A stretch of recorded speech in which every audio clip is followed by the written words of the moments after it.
So the Or are they way we're thinking gonna like a do safe this is we're kind of gonna go the timeline of an op. So from conception to setup to execution, we're kind of gonna essentially play it like we're setting up an op, trying to think of what op to set up. Just do it in slow motion and kind of like narrate as we go, uh, listing off any kind of tips and tricks we use, like our opinions on how we prefer to do things. I mean, Roach are a little different, and we'll just take any questions going that route. Roach, anything to add? Nope, sounds good. Cool, man. So as far as like conceptualizing, as far as like what the fuck do I want to do with my op? When I'm having what I'd call that writer's block. When I'm having that kind of thing where like I want to do something, I want to make an op, but I really don't know what to do with it. I always try to work from objectives outward. Like, what are they gonna do? And when we're thinking about objectives, again, this is especially when you're having writer's block. It's useful for me, anyways, to think of something that is like measurably done, like not like just defend this area for however many time, like something you can say yes, that was done, like capturing something, flipping a switch, blowing something up, killing a guy, like um not a vague action. I don't know if that makes any kind of sense, but something you can say subjectively or objectively, yes, that was completed, like an objective that you can classify as complete or failed easily. Roach, any thoughts? Um, you finish on that, and I'll give my 2 cents about when I don't have an idea. Okay. Of course, you can take inspiration wherever. All of us are Star Wars nerds, so I love the Clone Wars series, watching, the original trilogy, whatever. For reference, I've probably done a million different missions based on that little, that cyber, like in the final series when they had to, like, hack the cyber center, whatever the fuck, and they found out it was, like, Echo captured, whatever the fuck, spoiler alerts. Anyways, I've used that as, inspiration a number of times for a bunch of different ops, like go hack this thing and you win. Like that's essentially what it breaks down to simplistically. Of course, if you get a bug in your ass about something, you can make it more complex, but for me, when I've got writer's block, it's best for me to think of like a simple objective that I can say yes, that was complete, or no, that was not complete, and kind of work the op out from there. Yeah, so I'll say that I'm a little bit different. I'm very cinematic, very like I guess dramatic in the way I like to Zeus, the way I want things to. I have this image in my head for things. So when I can't think of an idea, I often, and Bacon kind of touched on this too, I kind of go right to looking for inspiration from media. A lot of the time it's Star Wars. Depends on what kind of op I'm trying to do. So if I want it to feel like Star Wars, I'll think about the Clone Wars. I'll think about Clone Wars episodes. I'll think about what some clone troopers did, or I'll think maybe about some of the originals, like on Hoth, or just different things, like what they might do in Star Wars, something that is Star Wars warfare. Or I'll look to other movies outside that I really enjoy.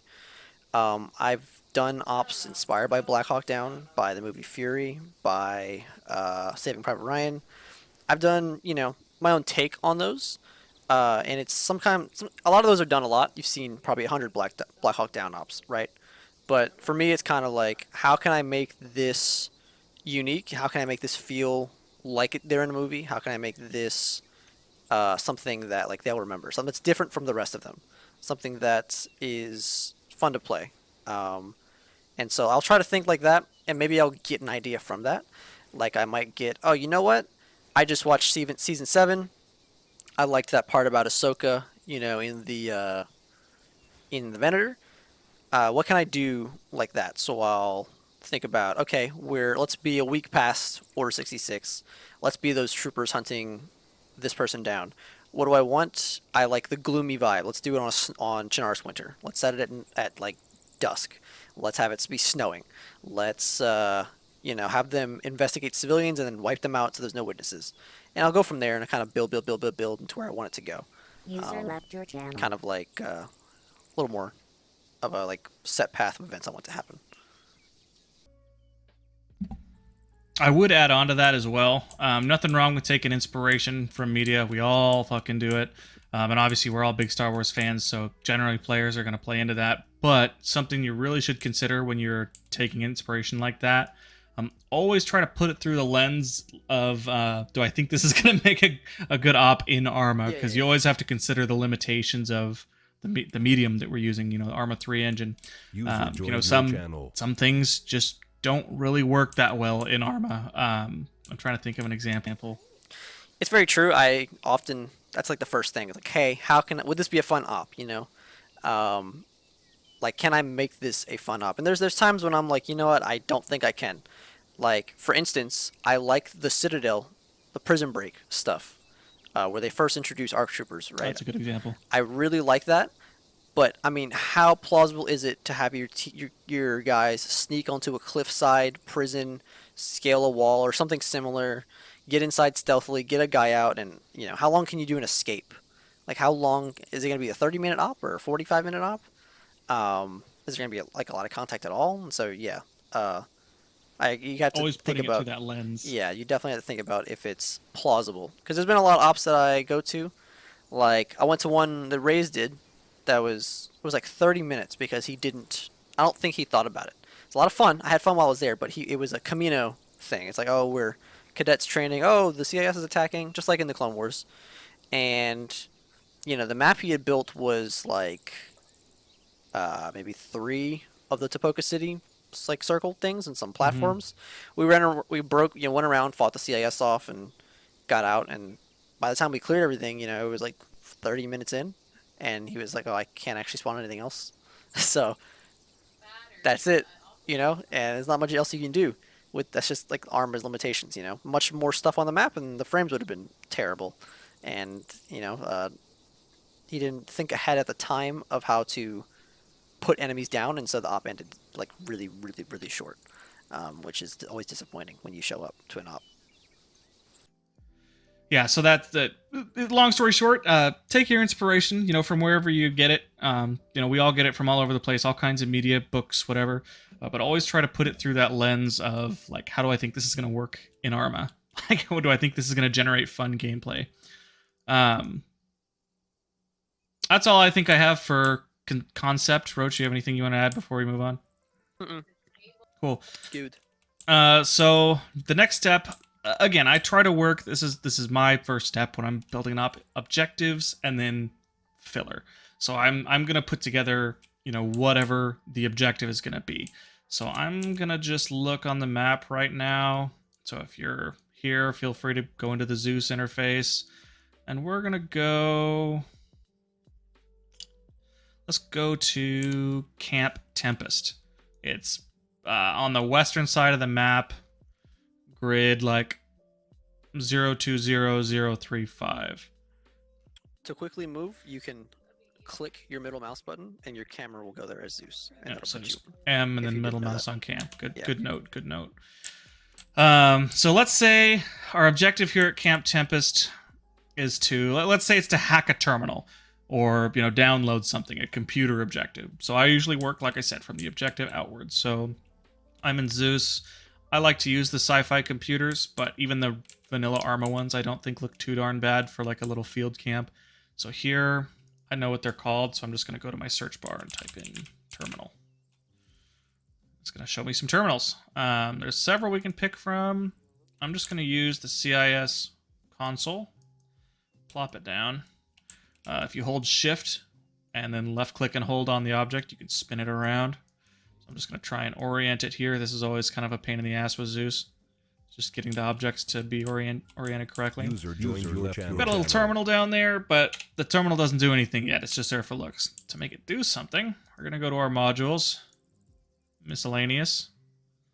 Create, edit, intel. This creates an interactable, like, intel context User action. joined your So I channel. click on the object. Share with, you pick who it's being shared with. So if you click nobody, only the person that interacts with is going to see it. So we're going to pick side so everyone can see it. Delete on completion. This is like, if you want them to be quote unquote picking something up, or basically if you want the object to disappear when they're done. We don't, because they're not going to put this fucking terminal in their pocket. Action type, hold or ace interaction. I usually do a hold action, but if you want, you can do the ace one. It's probably really no difference. Action text. So this is what shows up when they walk up to it. It's going to say hold to blah, blah, blah, blah. So I'm going to say hack terminal. Action sound. This will just decide what it sounds like. I'm going to have it sound like a PC keyboard. So clickety clackety. I usually do, maybe 15 seconds on a hack, but it's up to you how long you want it to last. You can have it last up to a minute, which is a long fucking time to be holding a button, to be clear. Intel title. So this is after they get the thing, it'll show up as an Intel item in their map menu. So what do you want the title for it to be? Let's say B1 foot picks. And this is going to be the body of it. You see some weird robo feet. There. Okay. Just to display what this looks like, I'm going to teleport down there, interact with the intel just so you can see what players will see. Luckily, we've got Crow Zeus modules, which is awesome. So I'm just going to right-click, teleport Zeus.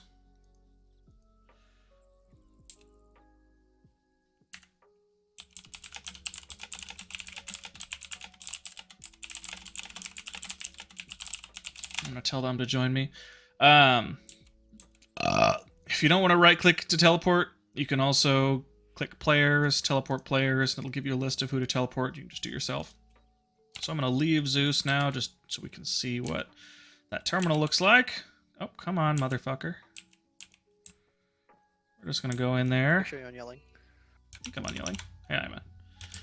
Open the door. Let's take a look at the terminal. Look at that. Hold enter to hack terminal. User left your channel. You can kind of hear it. It's clicking a little bit. Click, clack, click, clack, clack, click, clack. Enhance. Enhance. Hacking the mainframe.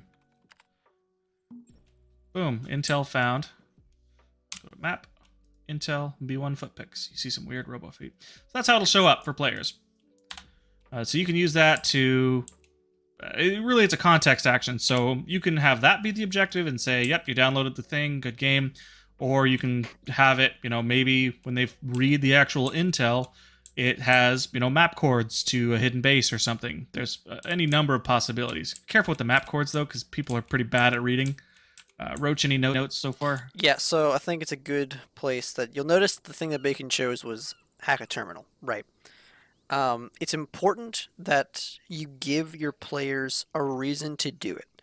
If you have 6 people and a pilot, for instance, and your objective is to destroy the CIS fob, they're going to fly over, they're going to say, why don't we just have them cast the fob?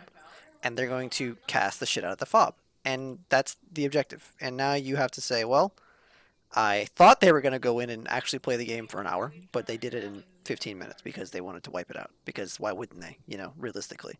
So something you can do is like this. Give them an objective they can't destroy. They're going to be unable, they have to keep missiles clear of this area because you don't want to destroy the data. That's going to leave enemies for them to do. You can also set up a lot of defense for air.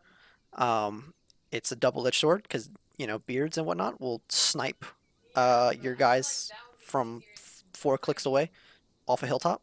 They will also keep Nova away, and if you use radar though, Nova has to be pretty far away to avoid it. They're also going to try to focus it likely.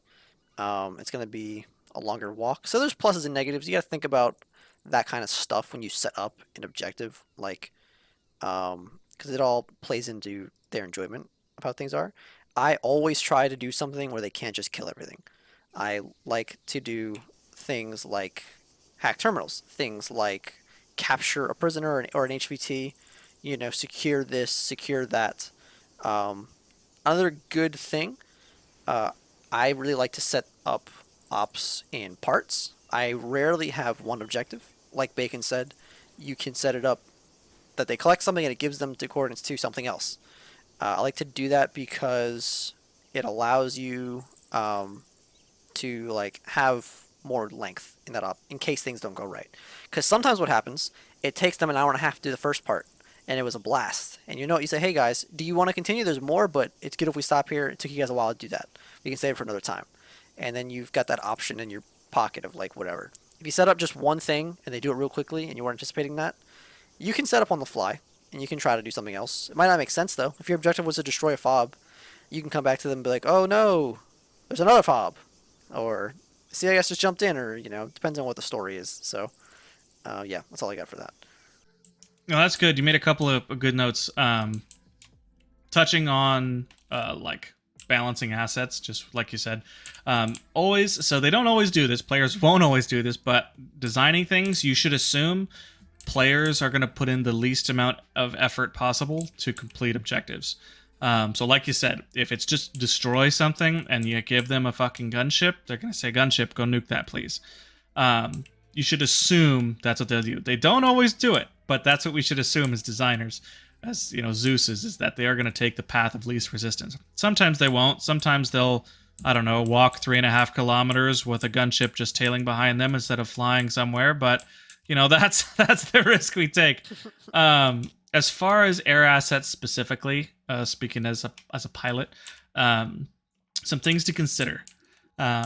Beards, what we call AAA, that's anti-aircraft artillery, so something with a ballistic weapon shooting at aircraft.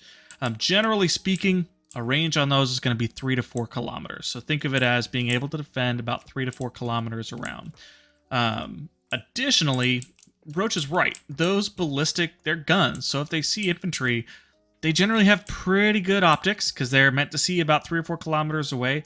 And it's a rapid fire, usually about a 20 millimeter cannon. So they are highly effective at destroying infantry. The gag there, something you can try to do to mitigate that, is if you place them in a little nest of their own that's kind of blocking their low sight lines, you can hopefully mitigate that just so that it forces them to only look up. And I can kind of demonstrate that here.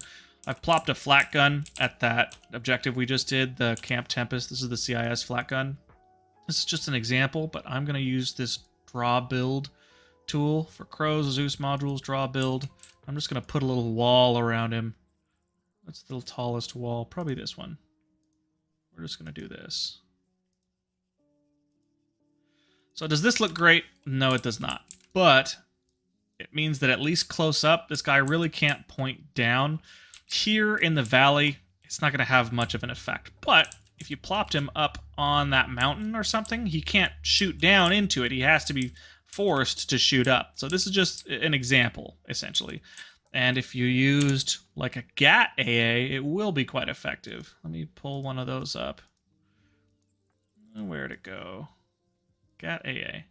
See, now look. From the GAT, I'll remote control him. He has to look up. Can't really shoot through the fucking wall. He has to look up. So when you wall in your AAA or anti-aircraft artillery, the guns, it's going to prevent them from shooting as much infantry. It's hard to really mitigate the whole thing because they're fucking really powerful weapons, but just an example. On radar, I'm probably going too far into this, but this is just something I know a little bit about. Generally speaking, radar stations have about a 16-kilometer radius around them, so a 16-click circle in which they'll detect aircraft, generally speaking. Some things can affect that. Terrain, the type of aircraft. You know, some aircraft have somewhat of a stealth rating, so that'll affect that. But generally speaking, that's your rule of thumb. Consider all radar stations to have a 16-kilometer radius around them where if there is line of sight on an aircraft, they will detect it. Along with that, radar-guided anti-aircraft, so surface-to-air missiles. Generally speaking, I just use the CSAT ones because they seem to work the best, and they still look pretty sci-fi, so I'll just spawn a couple just in this example. Here's an R750 Cronus radar station and the S750 RIA missile site. They don't work, they don't do anything on their own. If I was to fly a lat here, I'll just plop a lat right there, and you'll see they don't shoot at it because they don't do anything on their own. They have to work together. So I'm just gonna plop one right in front. Helicopters. Lat. I'm just gonna use a regular 3AS lat. See, the lat's gonna shoot at it, but the missile site doesn't give a shit. It's aiming, it sees it, but no lock, no missile firing. That's because they require... They're not on the same team right now, so they're not talking to each other. Basically, what's supposed to happen is the radar station calls targets for the missile site. So right now they're on separate teams, they're not talking. But if I hold control, click on the radar, drag it to the missile, now they're on the same team. So hopefully it's going to shoot at that lat, or I'll just look like a dumbass. Maybe I'll just look like a dumbass. There it is. Come on. Wonder if we're inside the minimum range. Oh, that's what's supposed to happen, is they're supposed to shoot. Oh, there it is. Anyways, that's radar guided. Or, yeah, that's radar guided for you. You have to have the radar and the missiles launcher on the same team so they talk to each other. They don't have to be close. They do not have to be right next to each other. They can be cross-map. The missile launcher also has a circle of 16 kilometers around it in which it can hit targets. The missiles are very fast, and they do a lot of damage. So basically, if a missile gets launched, that pilot's going to have a bad day. Fixed-wing aircraft, our fixed-wing does have a radar-guided missile, which homes in on those radar stations that they can utilize. But bear in mind, that's a very powerful form of air defense. It does require line of sight, so if you plop them in valleys, they're kind of limited. But air defenses, in a nutshell. Did I miss anything? Noted, Oh, go for it. by same team, he means like the same like group. Same group. I'm sorry. Yes, I should say group. Like I said, to make that happen, so you plop them both down, and then just click on one, highlight one, hold Control, left click, and drag into the other one. Now they're on the same group. So they're like, this launcher and this radar are now in a squad together, basically. So that's AAA, radar guided. Dudes with launchers, like little Titan droids. Those are what we call man pads. That's like a shoulder-launched anti-air missile. Typically a range of between 3 to 4 kilometers. Obviously, they need line of sight. Dangerous, but not super dangerous, and not super long range. So good filler. What were we up to? Defenses. Let's start filling out this objective. So the objective right now is for them to come in and hack the fucking thing. Let's set up some defenses. I'm just gonna start with maybe some armor. So I'll throw down 90 first. Tank. Something to consider, obviously, is what kind of assets you're going to give the player base. What do you think they're going to bring in? So I can plop an AAT down here, and that's a really, really effective anti-armor platform. Well, not really effective. It's moderately effective anti-armor platform. But it doesn't really do much to players. This heavy CIS cannon, I mean, it's aight. I think it has a little bit of an AoE, but not a ton. And this thing doesn't actually have any anti-infantry guns. It doesn't have any rapid-fire small caliber weapons. So really, if you're spawning the AAT, perfect. Hopefully it's fighting a tank, otherwise it's not as useful. As far as anti-infantry, you want something with like smaller caliber weapons. We don't really have them in the 91st yet, but the 3AS Gat Light. It's basically an armored, I think of it as like an IFV without the Bushmaster. It's just got quad, like 50 cals, or maybe they're 30 cals. I think they're 50s. Just really rapid-firing anti-infantry weapon. No AoE, but it's got such a spread and such a high rate of fire that it just mows infantry down. So if we're planning on having infantry, Gat's a good defense. Additionally, because of the way Arma works, I typically use armor as emplacements. I kind of go back and forth because the AI is really bad at driving. So sometimes I'll try and have enemy vehicles drive up the road, but generally speaking, Arma's AI just fails at doing that. So most of the time, most of the armor that I spawn in ops is stationary. To make sure they stay stationary. So I plop this Gat down, but I don't want him driving all over hell and fucking shit up, because they will. I double click on him and just drain him of fuel. Now he doesn't have any fuel to drive anywhere. He'll sit there and shoot at any guys that he sees. We'll spawn some clones here.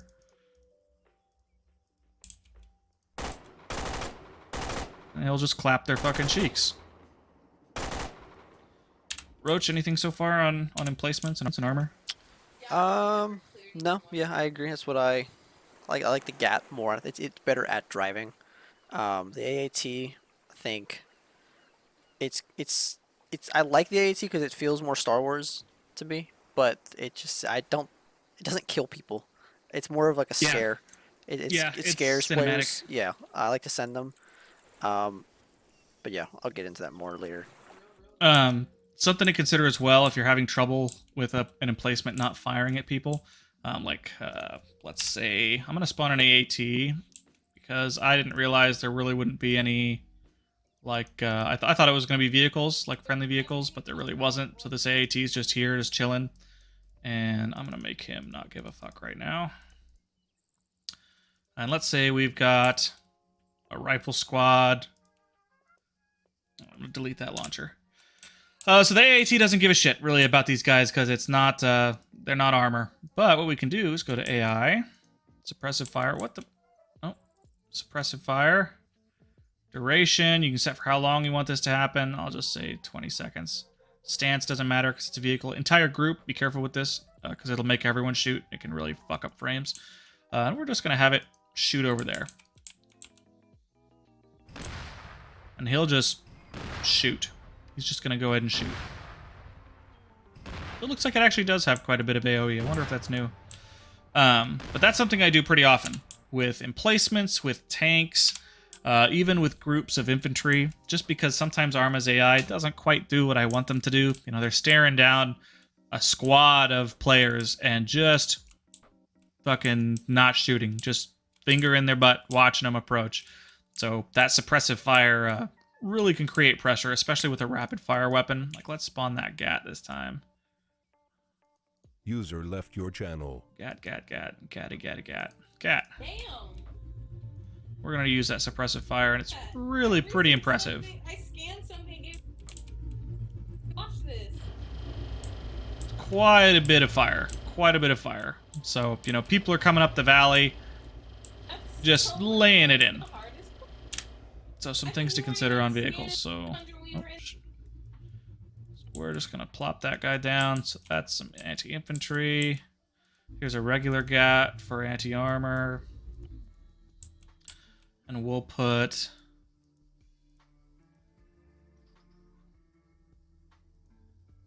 down a flat gun. Say we have a pilot, but he's new, so just one little flat gun. Once you have some emplacements, the next thing I start thinking about is stationary infantry. Where am I garrisoning them so they don't move? You know, people that are sitting in towers, people that are guarding buildings. So now I start thinking about stationary infantry. Generally speaking, in these little watchtowers or in any elevated position, I'll pretty much always put someone with an LMG. For infantry, I always use 212th Battle Group Arcus droids just as the bulk. Sometimes I'll throw in some Web Knights as well. But 212th Arcus. So, like I said, I want LMG guys, so that's the B1 Heavy. I'm going to plop him down, and we're actually just going to make a bunch of them. So if you click on the unit, hold Control, click, click, click, click, click, click, click, click, click. I just made a bunch of them, and they're all in the same group. Holding Control just allows you to repeat that like unit drop, and it throws it into the group of the nearest unit. So some things to consider there. It's just a really useful little keyboard shortcut. So right now we need these guys to stop moving. The way I typically do that is just try to garrison them somewhere. So like this building has plenty of room for these little assholes. Modules, AI, garrison group. Radius, I'm going to set really low because I want them all in this building. So I'm going to say 23 just for fun. Even filling means they will evenly fill on any buildings in the radius. Building by building is what I want here. I want them all to be in the same building. Top down, I'm going to say yes, but it doesn't matter in this case because I'm just trying to stop them from moving around. Whoop. Now they're all plugged on that building. I'm actually going to drag them out because I want to spread them out a little bit. Just going to Alt is the altitude adjustment, so I'm going to drop them on the ground. I'll take these two guys, and we'll just plop them in this little watchtower. I'm going to move him over here, and this guy over here. Now we got two LMG dudes in the watchtower. I'll plop a couple more on the roof here. Alt, again, is how I'm adjusting their height. Maybe I'll put one in this little building so that when a clone opens the door, you know, there's a bad guy there. I'll put some more on the roof. Put a few inside for the people that breach. And this guy I'm just going to put back in the watchtower again. Any notes so far, Roach, on just garrisoning and infantry? Yeah, I'll say I like Garrison a lot. One thing, be careful with the Web Knights. The Web Knights are my favorite, but they will ignore their garrison or their commands when they feel like it. Sometimes when the players get close, they will sometimes take it upon themselves to do their mission of killing. In particular, the melee enemies. Even if you're Zeus controlling like a BX commando, and a player gets too close, the AI will take over. You won't be able to stop him, and he will go kill the player with his sword because that's what he's trained to do. They just will ignore you. So as long as you understand that, you can use them. They're my favorite to use. I love them. But sometimes they'll ignore a garrison. Another way to stop them from moving, I do this a lot with when there's no buildings around to garrison. I don't want to garrison and then drag, garrison and then drag. Let's spawn an assault team from the Arcus. And if I click the little diamond at the top and highlight them all, and then go down here and double click this guy, if I click abilities, I can turn off move and path, and they will not move or path. This is really good for like things out in the open. You want them to be stationary, or like let's say you set up a team, you want them lying in wait, you don't want them moving. You can do that. Or let's say you just don't want them set up in this formation, because like if you let them just if you move this guy here and he's not set to not move, he'll get back in line. But if I turn off their movement and their path, I can put them wherever I want and they won't move. If I put it back on, you'll watch they're going to get right back into place with each other. See how they just get back in because they're... You can change the formation, but sometimes none of these fit what you want to do. And so I'll do that a lot. And for when there's no buildings. The quickest way though is just to garrison them. You can move them around for better effect. Like Bacon likes to put them specifically, like here, here, here, here. You know, that's what that's good for. But the other one's good for when there's no buildings. As far as... Oh, a little tip I wanted to say. Before the op, like, think about where these things are. If you have to do something quickly or find them, you don't want to be looking and looking and looking like, oh, where are the battle droids? And you're in here looking in the independent section, looking for battle droids for 20 minutes because you don't know where they are. Make sure you know where things are. Make sure you know where the popular modules are. We'll get into a few more later. But just kind of familiarize yourself with the menu so that you're not sitting here. If you're ever really in a pinch though, you can go to the search bar. I do this all the time with Vulture. Vulture droids, type in Vulture real quick, and I'll pick the one that I need. But yeah, so just know where stuff's at. That's all I got. Good notes all around. Funnily enough, Roach, when I have to garrison people and there's no buildings, I'll spawn the barracks, like the cup barracks. I'll just type in. It's so stupid. I should just use the no move, no path. But I always just plop a barracks down in the middle and garrison. I've done that as well. I stopped doing it because I'm tired. I'll do it and then it'll be if I'm trying to do it in the middle of a battle. I oh yeah, that's different. Yeah, that's true. And I don't want to garrison things in the middle of a battle because it might go somewhere where they've already cleared. Oh, that's true. No, that's a good point.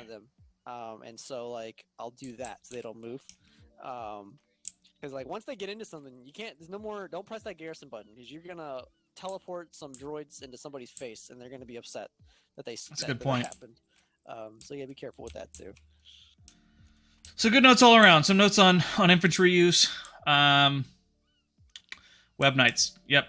Roach is right about Web Knights. Don't use Web Knights as stationary emplacements.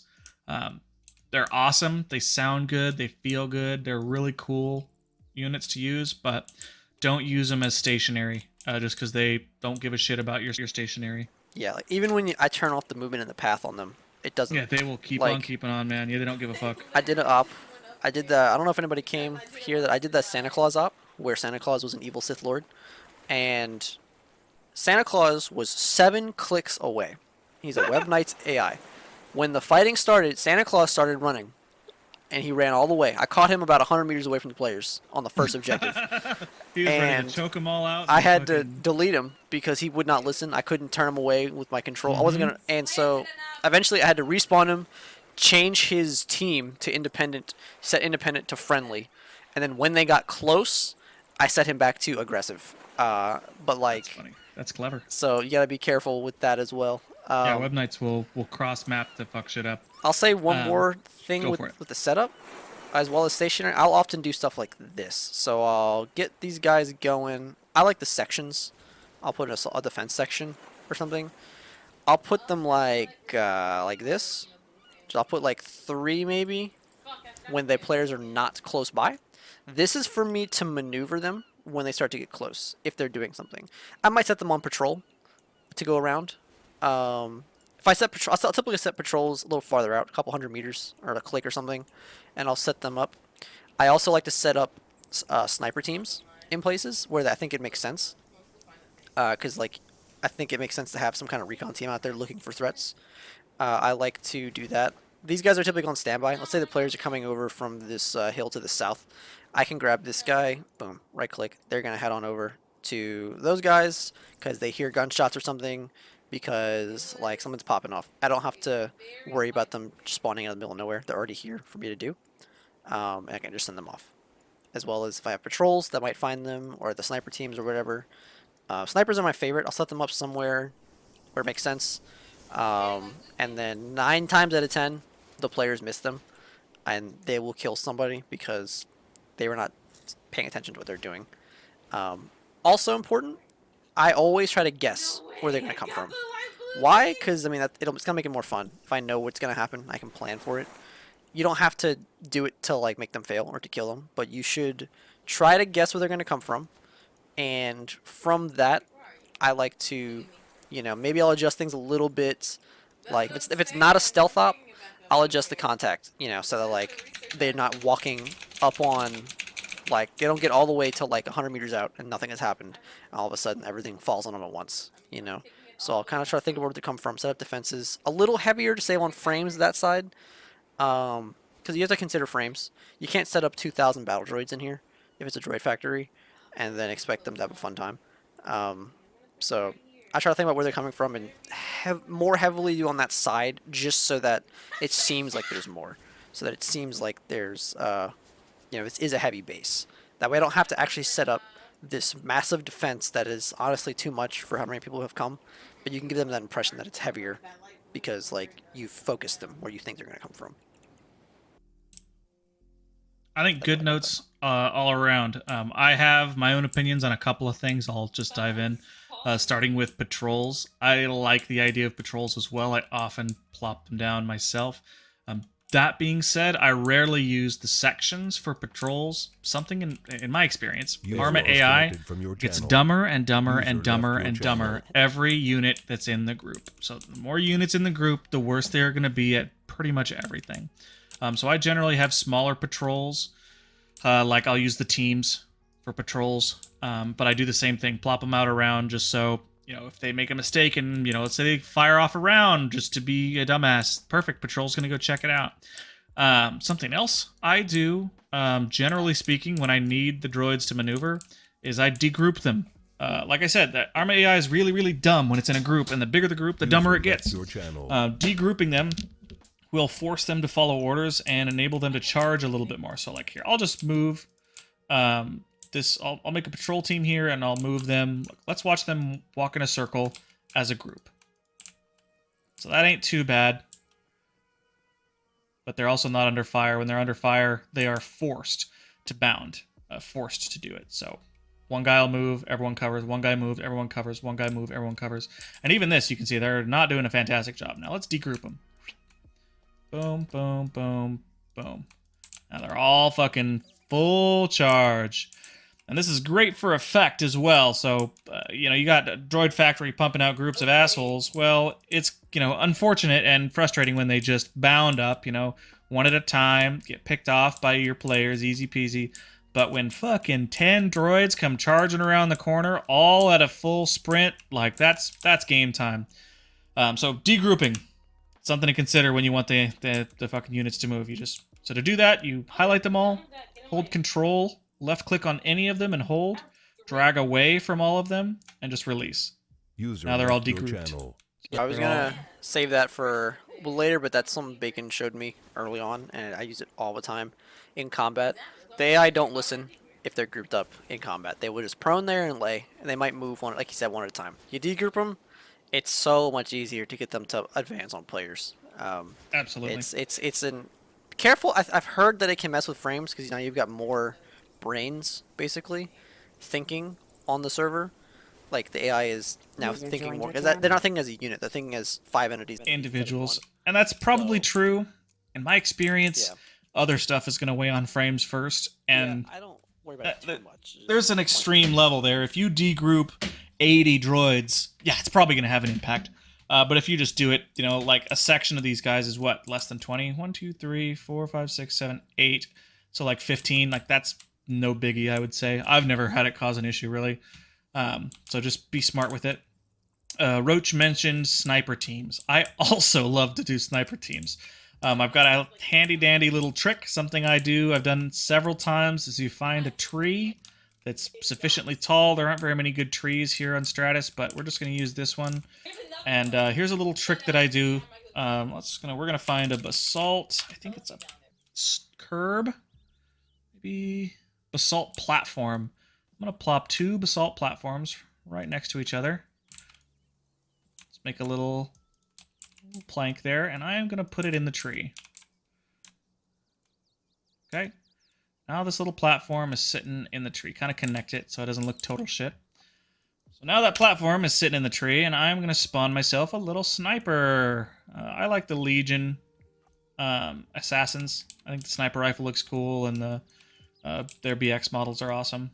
And I'm just going to, just like Roach did, abilities, no move, no path. Okay, I'm going to force him to lay down. We picked the same tree. That's so fucking funny. Like And then you I'm said, just gonna... good tree, and I went to this Great minds. And now look at that. You have a BX sitting in a tree. Pretty okay camouflage on this one, to be honest with you. Pretty okay camouflage. And these BXs, I don't think, show up on thermals very well. Yeah, fucking hardly at all. Anyways, just a little... That's one of those best practice things. A little tip and trick here. Something I do quite a bit. Plop a sniper up here. Like, tall tree. He's got good coverage. Fucking sniper rifle. Something else you can do is set him to hold fire. Careless hold fire, and then you just RC him when you want him to shoot. You can set him to free fire, but in my experience, they don't always do a great job of shooting themselves. So, to add to that, if you want to be extra asshole mode, so snipers over here, clones are approaching, let's say, from the east-southeast. I'm going to delete these guys just to get rid of them. What if we placed an obstacle between the sniper and the clones, or a little trap? Let's do some mines. Let's have some bounding mines here. Bacon loves this. This is his favorite thing to do. I do it all the fucking time. Put a sniper that moves with mines between them that they have to get to. So they go for the sniper. You know, they're trying to eliminate the sniper. The idea is the pressure from the marksman causes them to ignore the danger of traps. So whether that be mines, whether that be an ambush from other, you know, commando units, whatever. But this create mine field, you select what kind of mine, you determine the approximate area. The density is how many mines it spawns. Random placement means it'll either go in a grid if it's no, or just random spots if yes. Just bear in mind, if you place mines on a hill, just make sure that none of them are floating. Sometimes they do. So like here, I'll just put this one. Sometimes it'll look like that, just floating up in the air. Just highlight it, hold Alt, and just drag it down on the ground again. But that's kind of one of my little sneakies, little prankies, is you plop a sniper in a tree, engage players, and make sure there's a minefield between them. So when the players move to attack the sniper, they run into mines and die. You did patrols, you did sniper teams. What did you talk about after that?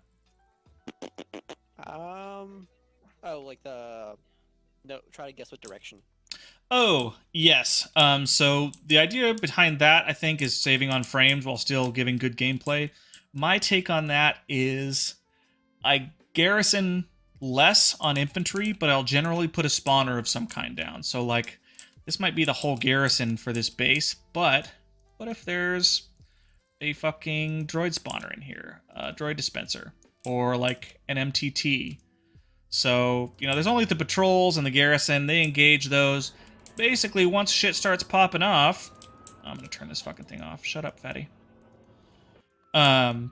Spawn the reinforcements right there. It's not immersion breaking, because that's what those things do in Star Wars. So the module here is 3rd Army Studios, deploy 3AS vehicle. This will work on the MTT or the droid dispenser. So I'm gonna click on the dispenser. Oh, I have to set a rally point. So, dumbass. Go down to reinforcements. Create RP. This is basically where all the dispensed droids are going to run to when they come out. So I'm going to plop it right there. You can name it whatever you want. RP fucking toes. And I'm going to go back, deploy 3AS vehicle. Some settings here. Time between waves. I usually put it at 30 seconds. You can do more if you want it to be easier. Droids per wave. Again, this is dependent on what you want to do. I usually set it between 4 and 8. Usually no less than 4. Droid type. This is important. None of these droids on the list come with ammo, except for the JLT-SB1. It sucks, but JLT-SB1s aren't bad. And also, again, none of these other ones come with any ammo. So you pick the RP. You know, if you have more than one, you can pick between them. Oh my god. Unit behavior. I usually have aware or combat. Unit speed. This is how fast they're allowed to move. I usually just do normal. And we're just going to turn it on. And it will just keep shitting out droids until it's destroyed. Or if you use the 3AS deploy module on it again, dispenser will stop after next wave. So now I just shat out those droids. Now it's going to stop. Bear in mind, these dispensers, if they go unchecked, present a huge challenge to players. A huge challenge if they go unchecked. That being said, they're not particularly strong. Heavy caliber weapons like the... What's our anti-mat rifle? Wait, I that's can't think of it. 15X. 15X, thank you. The 15X will slay these. I bet repeated shots from a 15A would kill it after a while. A 40mm grenade, like one, will take it out. A regular grenade, 1 or 2, will take it out. It's pretty weak. It's pretty weak. So the gag is to hide them or plop them out of place if you want the extra challenge. Basically, if this thing is allowed to keep dispensing droids, it becomes a problem. But if they find it and deal with it quickly, no problem. Bro, I thought you meant the MTT with a few shots. I was like, are you out of your mind? Oh, no. Is that why you use I was going to do the MTT next. You think it's a- No. Moving on to the MTT, the other spawner. Quite a bit of a bigger deal. These are significant challenges. So things to think about with the MTT. It's got these quad guns on the front. Those are like fucking... Those are howitzers. Those are main battle tank cannons. Those are big. Really fucking kill vehicles pretty fast. And they have a pretty decent AoE as well. So if a player takes a shot or gets shot at, danger zone. They are not killable by anything on the ground. The only way you're going to kill an MTT is if you Arma it. Sometimes people will dig a trench underneath and send it into the stratosphere. Or having Nova take it out. It's the only way these things die in the wild. Now, if your player drops a C4 underneath it or something, if you're feeling frisky and you're feeling generous, you can just highlight it, press the end button, and it'll just die. But if you know, essentially I'll do that sometimes if the players don't have a real way to kill it. Like if their pilot was there but disconnected for some reason, and I just already had an MTT down, then I'll probably do that. But in the wild, the only way to kill an MTT is to call in an airstrike. So they present a significant threat between their guns and their ability to shit out a fuckload of droids. So we're going to just deploy this bad boy so we can see it. It's a really cool animation. Deploy 3AS vehicle. I already have a rally point down. You can pick how many squads. We'll just do 5, but I mean you can do up to a goddamn 100, which is insane.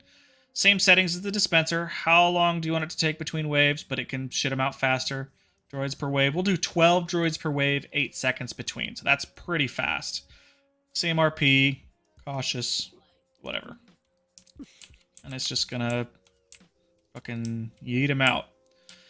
Yeah, these things present a significant challenge to players. So just bear that in mind whenever you want to use the MTT. I love the MTT because if all the detachments and like Kyber are working together really well, they're going to be bitch slapping any of your QRFs. They are going to be bitch slapping them if they work together. So sometimes the only way to get a QRF in is to send in an MTT. Either have it drive down the road or, you know, if you want to airdrop it from like an overhanging ship, it's a good way to get QRF in because they are fucking hard to kill. Like I said, only aircraft really can kill them, and it's a big deal. They're going to blow pretty much their whole load of missiles to kill this thing. On that, getting the MTT in, if Nova is on their game, just spawn vultures. Just give them something else to do. You know, it's all about sleight of hand when you're Zeusing, I would say. All about sleight of hand. So if you're having trouble getting QRF in, who's killing the QRF, and how can you occupy them without being an asshole?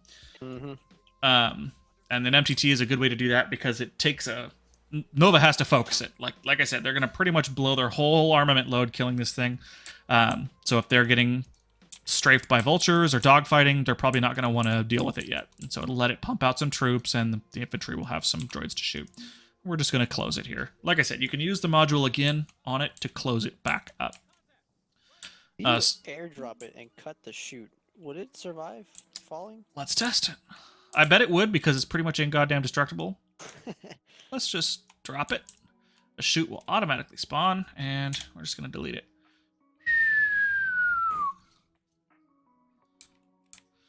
I bet it will survive if it doesn't Arma itself.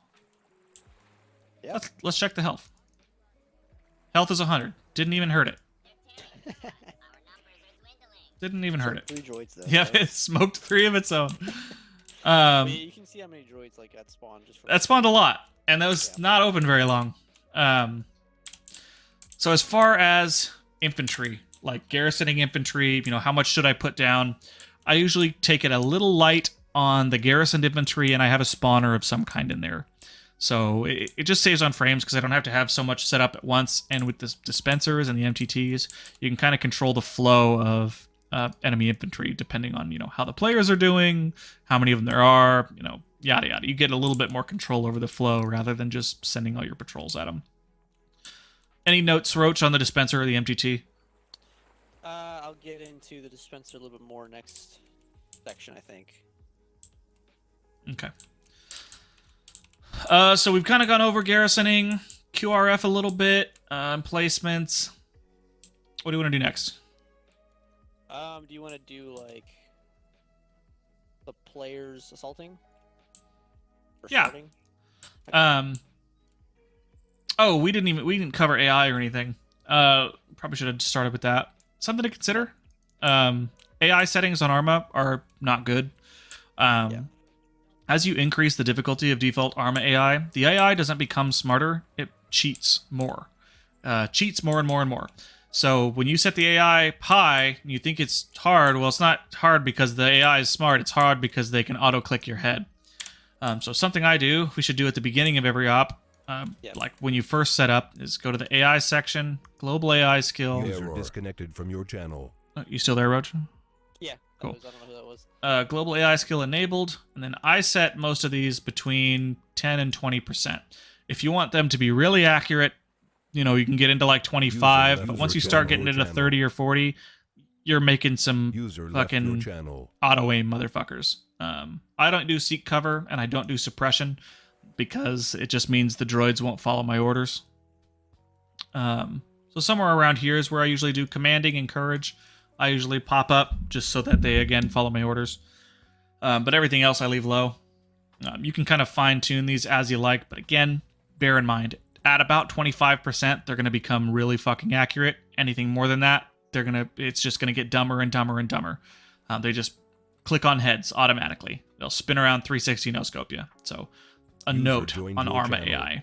So we should be doing that at the beginning. I was going to bring this up at the end because we didn't cover it in the beginning. But yeah, this is like such an important module that I feel like a lot of Zeus's miss. It doesn't matter what kind of op I'm doing, whether it be RHS or this or anything. This is like the first thing I do when I go in is I turn this down. Make sure you turn the global skill enabled. I think there's 2 modules for this. I use the one in the AI section, but make sure you enable that so it does all of the AI and not just like one. But yeah, man, I'll keep my general skill of these guys like 12 to 10, sometimes 9, because I feel like RD501 is smarter. If I'm using RD501, I'll use 9. I don't use RD501 anyways. Yeah, so I've switched to 212 mostly, and I'll do about 10 to 15, because like, yeah, man, it's not going to be easy if you do it right, and when it's too high, like, it's just not even fun to play against. Like, it's not tough, it just doesn't feel good. If you're walking, you walk up behind some dude, you shoot. Let's say you shoot this B1 once in the back and he doesn't die, and he turns and clicks your head. That's not fun. Instantly. Yeah, it's that's not quick. It's not just like he's gonna turn and you can shoot him in the interim. It's gonna be boom. Like, yeah, it's dumb. Most because it starts at 50. That's really it's high. Defaulted to 50, which is fucked up. A lot of Zeus is like I don't think they know about this, because if you ever go into an op and it just feels like really like you're getting clicked, this is why. Because they haven't turned this down. Because, I mean, when it's turned down, it feels like you're fighting the CIS. You feel like a clone trooper that's fighting against these people that they have cheaply made droids and they're trying to overpower you with numbers, right? They're trying to send a lot of them at you to overpower you. You're the better trained one. The clone troopers are better. They're the better trained assets. They're more expensive. It takes a lifetime. You know the lore of Star Wars, like, so it fits into that category of allowing you to make people feel better about playing. They're gonna have a better time. Nobody's gonna tell you that, like, yeah, I got 2 kills and died 5 times, and I would rather that than kill 100 droids. No one's gonna tell you that. Now, if you're just sending like 1% AI at them and it's a turkey shoot, it's not fun either. But like, people have fun with killing things. This is a game that's a shooter at the end of the day. You know, you play in third person or first person, and you directly are using your mouse to shoot things. It's not a MOBA, it's not an RPG. Like, this is what we do. So there's got to be some level of challenge there, and there's got to be. You don't want to feel unfair either. So I love this module. Like, if I didn't use this, my ops would suck. They would be absolutely awful because, you know, like, you can't get that effect. It doesn't make sense that this, like, 5 clone troopers is getting, like, their shit rocked by 5 droids. You know, that doesn't make sense. It's got to be 20 droids, 30 droids, you know, that they have to go up against, like, and feel good about defeating. You know, when they die, it should feel like they died in this, you know, insurmountable situation because, like, that's just how much the droids have. Not because they got clicked and it feels like shitty. That's the worst thing, when you die and you're like, well, that doesn't, like, fuck, you know? Why did I die? That was not my fault. That's when you feel like it's bad. It feels shitty. And I think you touched on some things that I definitely agree with. The idea that the droids are all about quantity over quality. You know, like you said, the droids are all the cheapest possible fucking ground infantry, the cheapest and shittiest. So the idea is there's going to be a shitload of them, and they're not going to be particularly effective in one-on-one. So yeah, global AI. Please use it. Please use global AI. But yeah, even outside of that, like RHS, I'll use it. I mean, you have to use it. Too. But like, if you need a reason to think about it, like Taliban are the same thing. It's ambushes a lot of people. You know, they're not as well trained as U.S. soldiers or NATO forces or anybody. If you want to turn a little higher, let's say they're going against like a special forces group, right? You want to turn it a little higher. You can do that. You can do that on a group by group basis too. Yeah. So my recommendation would be to set the global AI, you know, medium low, and then let's say, you know, we'll spawn in some Web Knight droids. Let's spawn in a BX commando group. I'm just gonna double click on their little diamond. Oh wait. User double click joined on the your diamond. channel. No. Jesus Christ. Click on diamond, double click on the guy, skills. You can adjust these however you want. I still don't recommend getting above like 25 to 30. That's going to get dumb. But, you know, you set these guys at like 24 or high 20s, and the rest of them are, you know, 10 to 12. They're going to have a, you know, it's going to be significantly different gameplay wise. That makes sense. These are fucking BXs. They are going to be clicking heads. But just don't overdo it. Don't overdo it on either end. You know, don't put them too high. It gets dumb. Too low. They won't even like path. Like, they get really, really stupid. So that's some notes on AI. When players are assaulting, so when they're actually engaging in combat and trying to take an objective, some things to consider. First off, music. I love all the licensed music we have in our mod. I love it. I don't use it enough because I'm often streaming and I don't like to get copyright struck. But when I'm not, goddamn, Star Wars music, John Williams, the guy that wrote for Rogue One, like, it's all fantastic, and we have a ton of it on server. So let's go to modules. I'm not going to play any since I'm streaming right now, but just want everyone to be aware. Play music. The 101st has awesome Star Wars tracks. Awesome shit, top to bottom. Feel free to listen to any of these so you can kind of know what they sound like. Yeah, the 212. Yeah, 212 audio tracks are all really fucking good. There's a million of them in here, you can see. So definitely go through and listen to those at some point, because it adds a huge effect. We out here subbed to Bacon. Give me a Web Knight IG, thanks. Bro, quiet. Web Knight IG, please, yes. Let's fucking petition him. That would be so cool. But music. Use music. Zeus's, please use music. You know, when they're attacking, fucking Rex's theme, or fucking the Mudhorn fight from The Mandalorian, or the ARC Trooper theme from the 2003 Star Wars, like something badass that pumps you up. I was talking about in the beginning about being dramatic, cinematic. Like the music is something that makes like a situation. You can make a fight 10 times better because you have the right music playing at the right. You can make something tenser because of the right situation. Some people have music turned off, like Scorch. Scorch hates music because you know what? Scorch plays this game because he was in the military and he likes that feel that he likes the.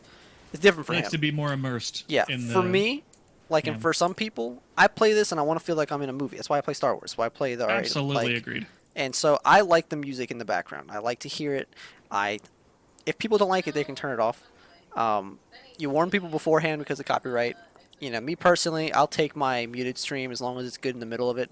I'm not a affiliate, so like, I don't worry about the strikes or anything. But like, yeah, there's a lot of good stuff in here. You can click on it and listen to it. I'll do it because Bacon won't be able to hear it. Like, you can preview it if you just click on it, like that. You can kind of hear the beginning of the song. You can get a feel for the song. Like, I really like Gideon's theme when they're getting overwhelmed.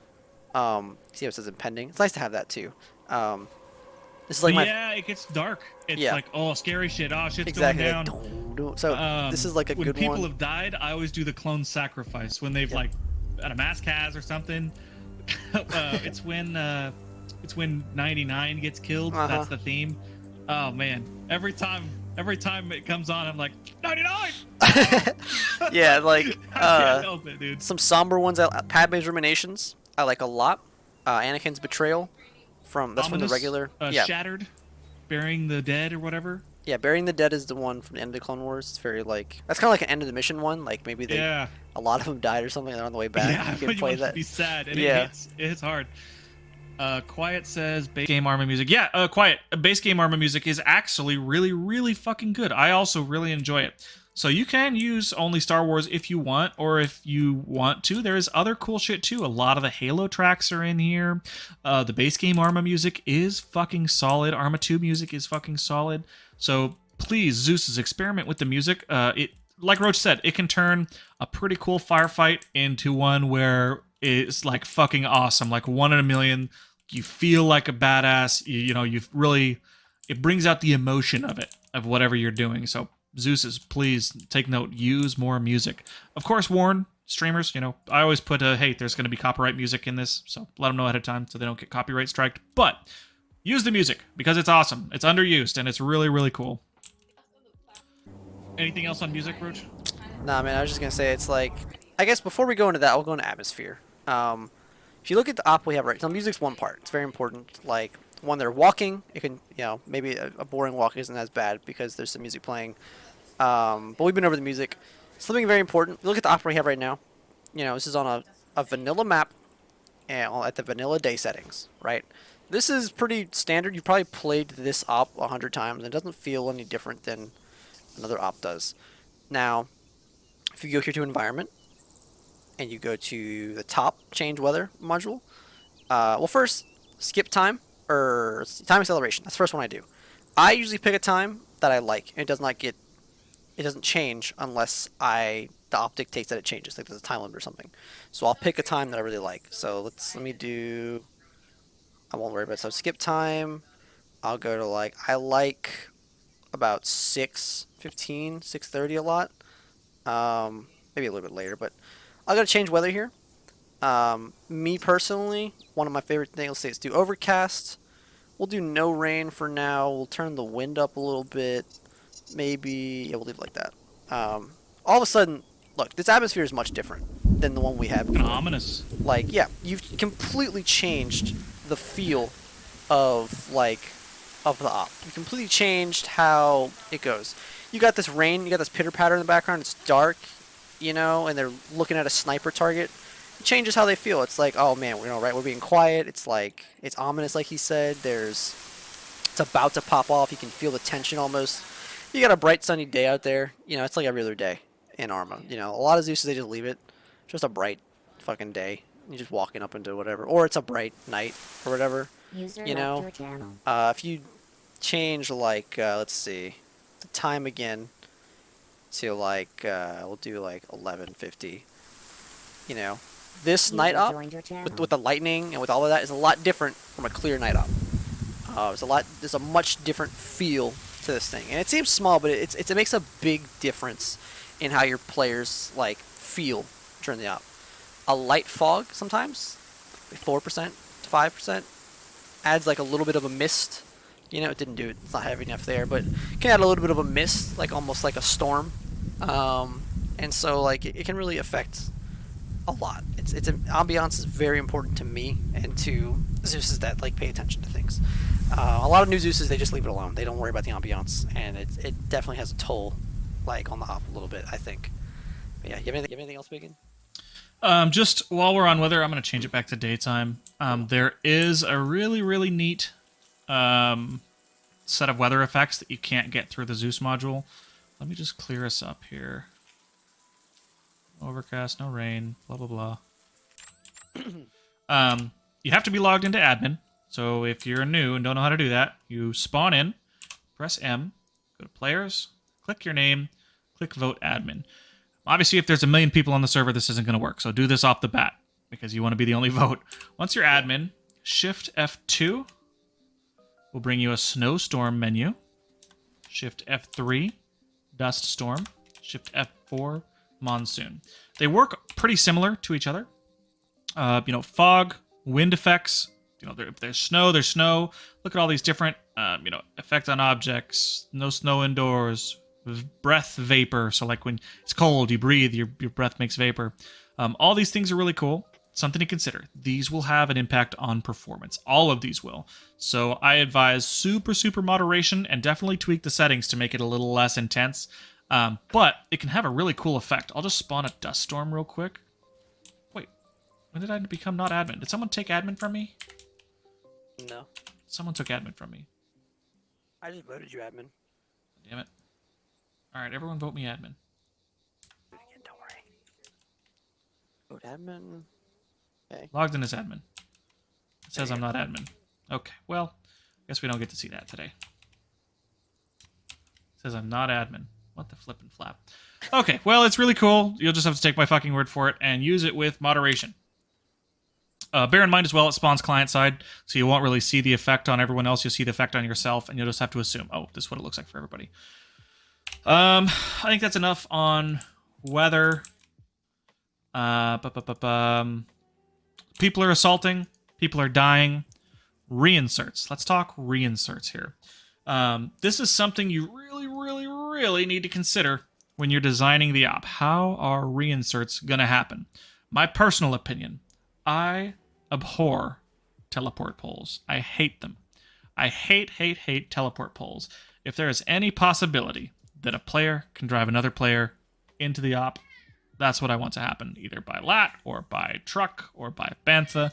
That's what I want to happen. I prefer to avoid any kind of teleporting because it ruins my immersion. So consider what you're going to have. Are you going to have a pilot that is on server and is going to stay on server? That's something else to consider, is reliable people. Or are you going to have like a Beskar person that's going to want to drive truck for you? If you have a pilot, perfect. You can have a base in the corner of the map because the lat is super fast. But if you're having them drive, well, the fucking bantha only goes as fast as an APC. So if it's on the other side of the map, reinserts are going to take 12 hours. People are going to be pissed.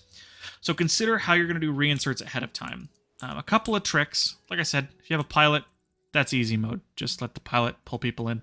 If you have Beskar do it, you may consider having like a little forward base that they can teleport to, and then Beskar can just drive truck to and from, or you can just make the AO be within driving distance of your spawn base.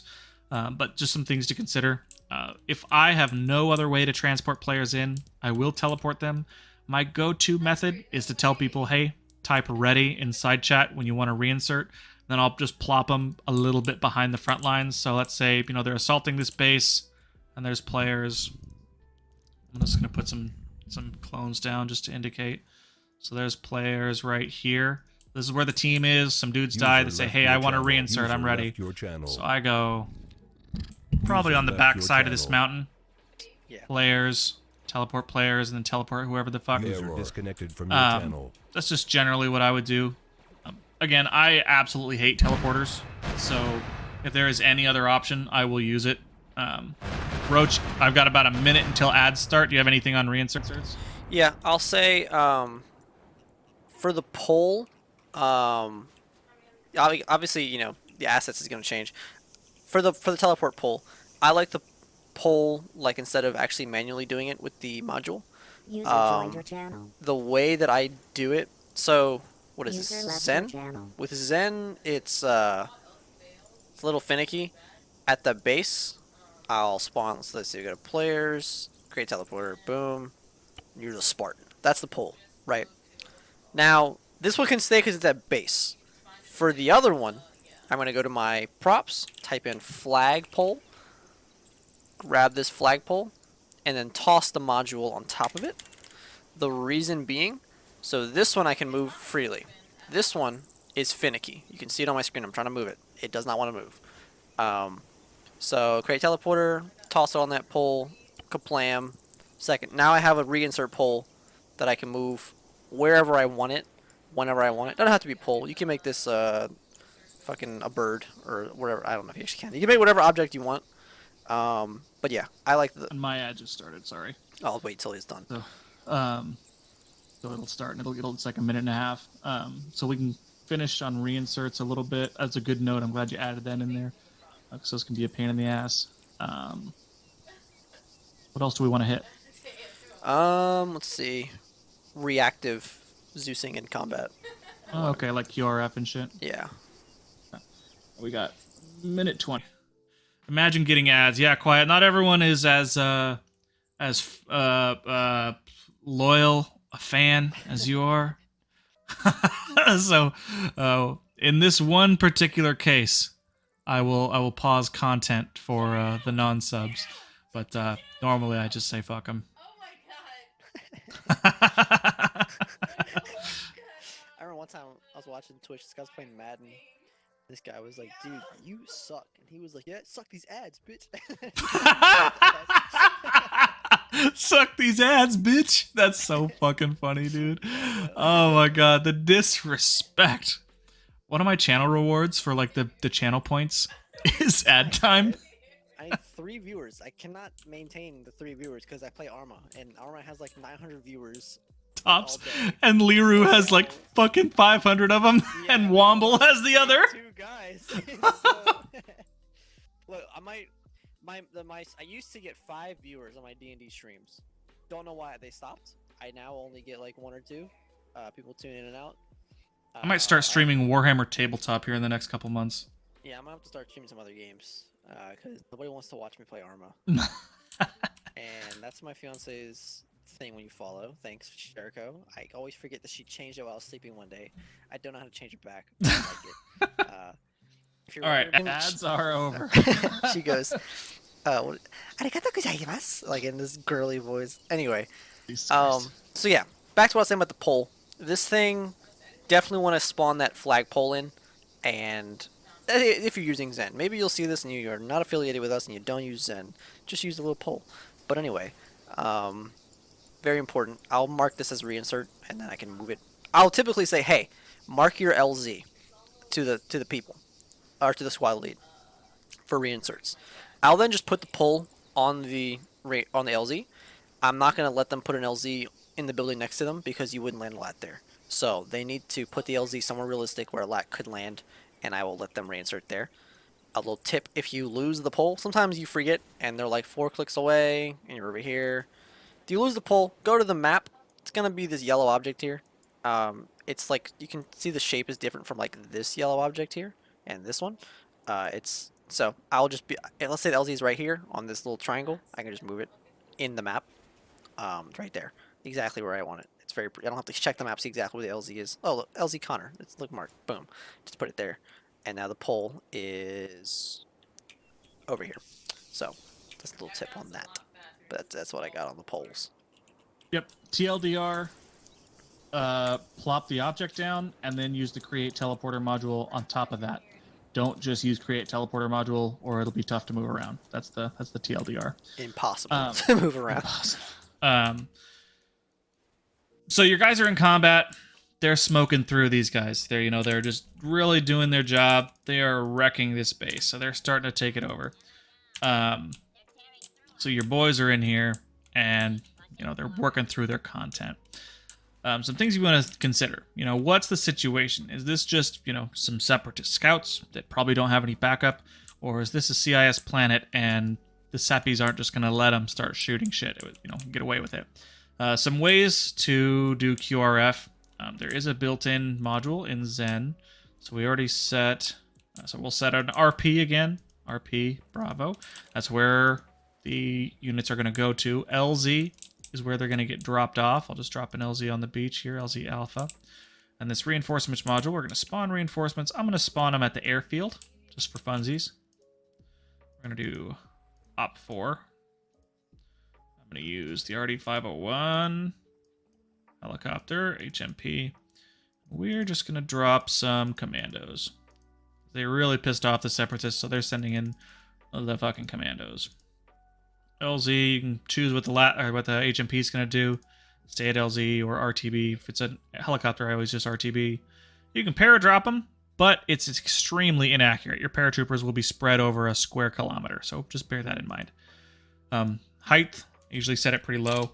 RP, you pick the RP. Behavior, whatever. Okay, we'll spawn it in. Something to consider with these HMPs is they always come with a little turret. I usually delete the little turret if I can, just because it'll engage ground troops and shit. You don't have to if you want that extra challenge, but I usually do.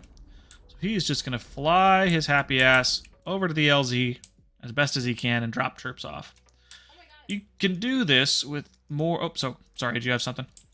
You can finish that thought, and then I'll get into what else I'll say about it. You can do this with helicopters, like the HMP, as well as ground vehicles, like the squad assault transport. So you can have it drive, down the road and drop people off. Bear in mind, Arma AI is weird about this.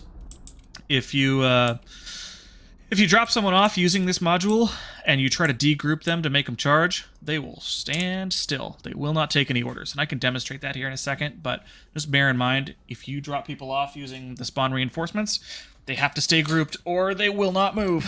Roach, go for it. Yeah, so I was going to say, let's say that the squad is over here on this hill. Right, I'll spawn some cloney wonies.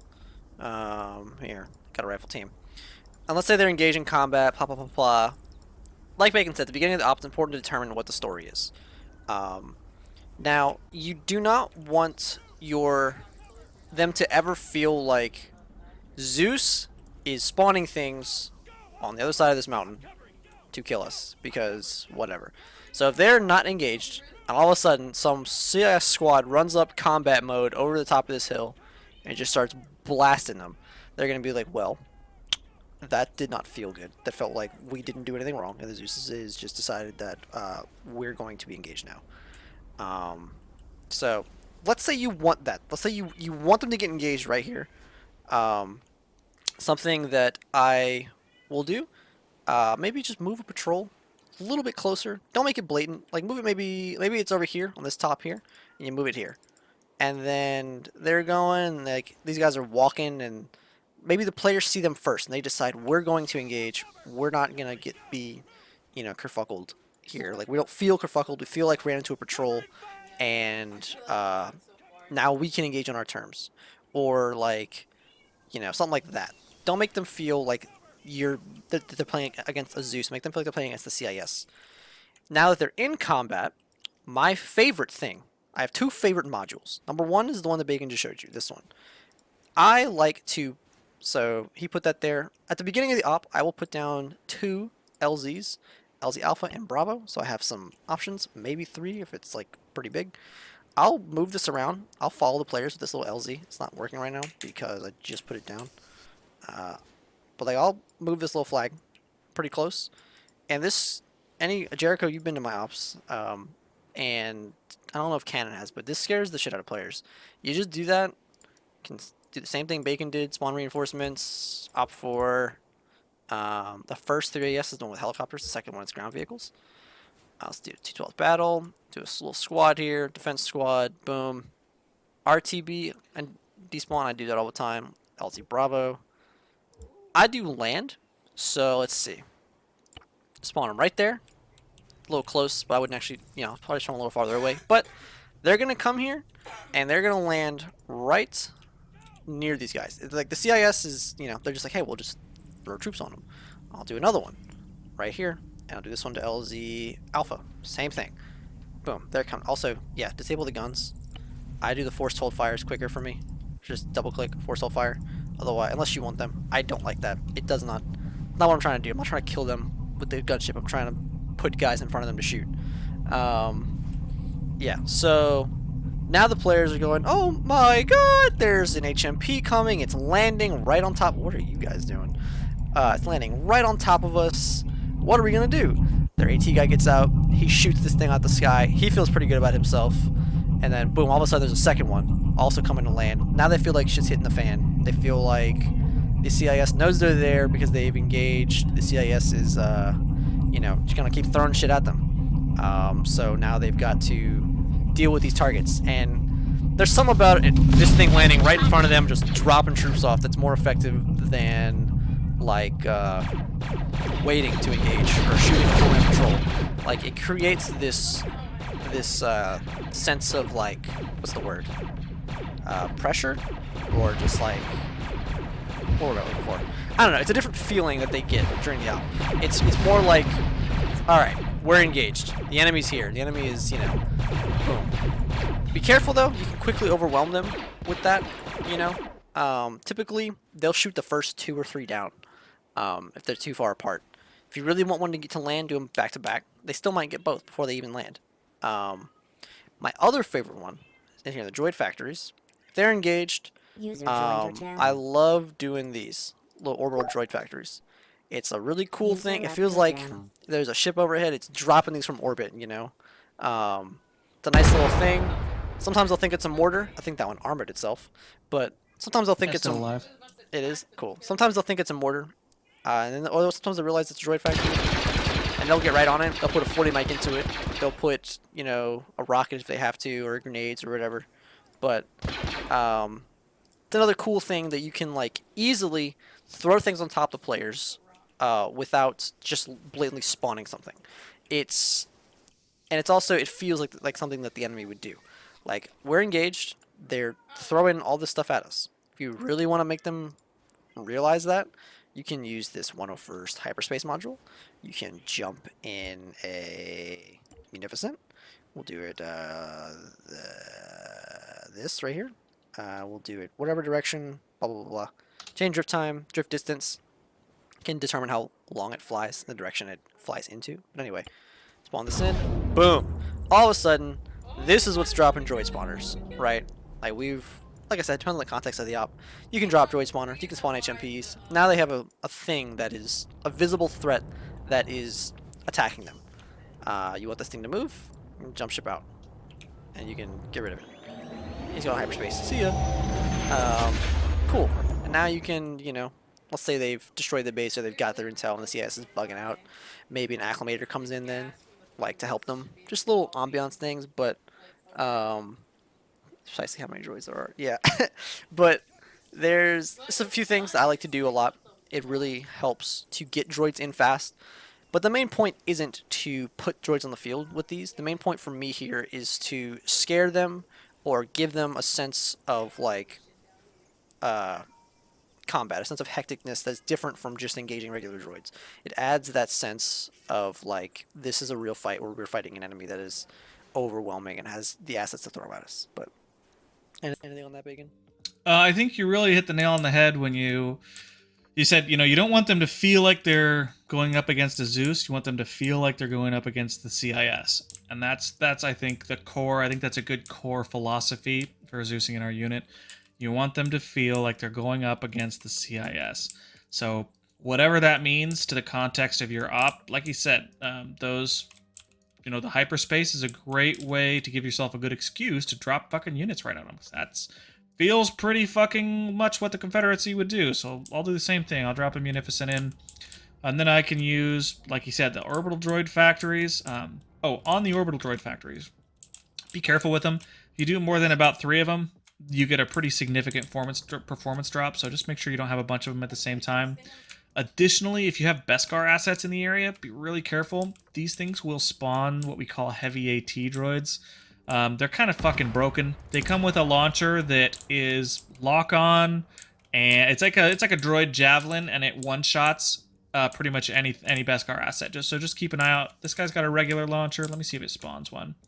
But you'll see it. It's the E60R, I think. It's the one that looks like a black tube with a little bit of red on it. Just bear in mind. Yeah, super identifiable. I'm surprised it hasn't spawned one yet. So just keep an eye out if you use these. If it spawns one of those droids, just try and delete it if you have Beskar out. Because I get really pissed, and with good reason. It's really stupid. It's just a fucking auto kill for any of their vehicles. The two things I look out for are, sorry to cut you off, are that and the GL. The GL to me is like stupid. When I hear that User GL and joined I your see channel. 4 deaths on the screen, I feel really bad. Because it's just like, You too. it's just User like, it left just your sucks. channel. It's not a fun way to die. It's just not fun.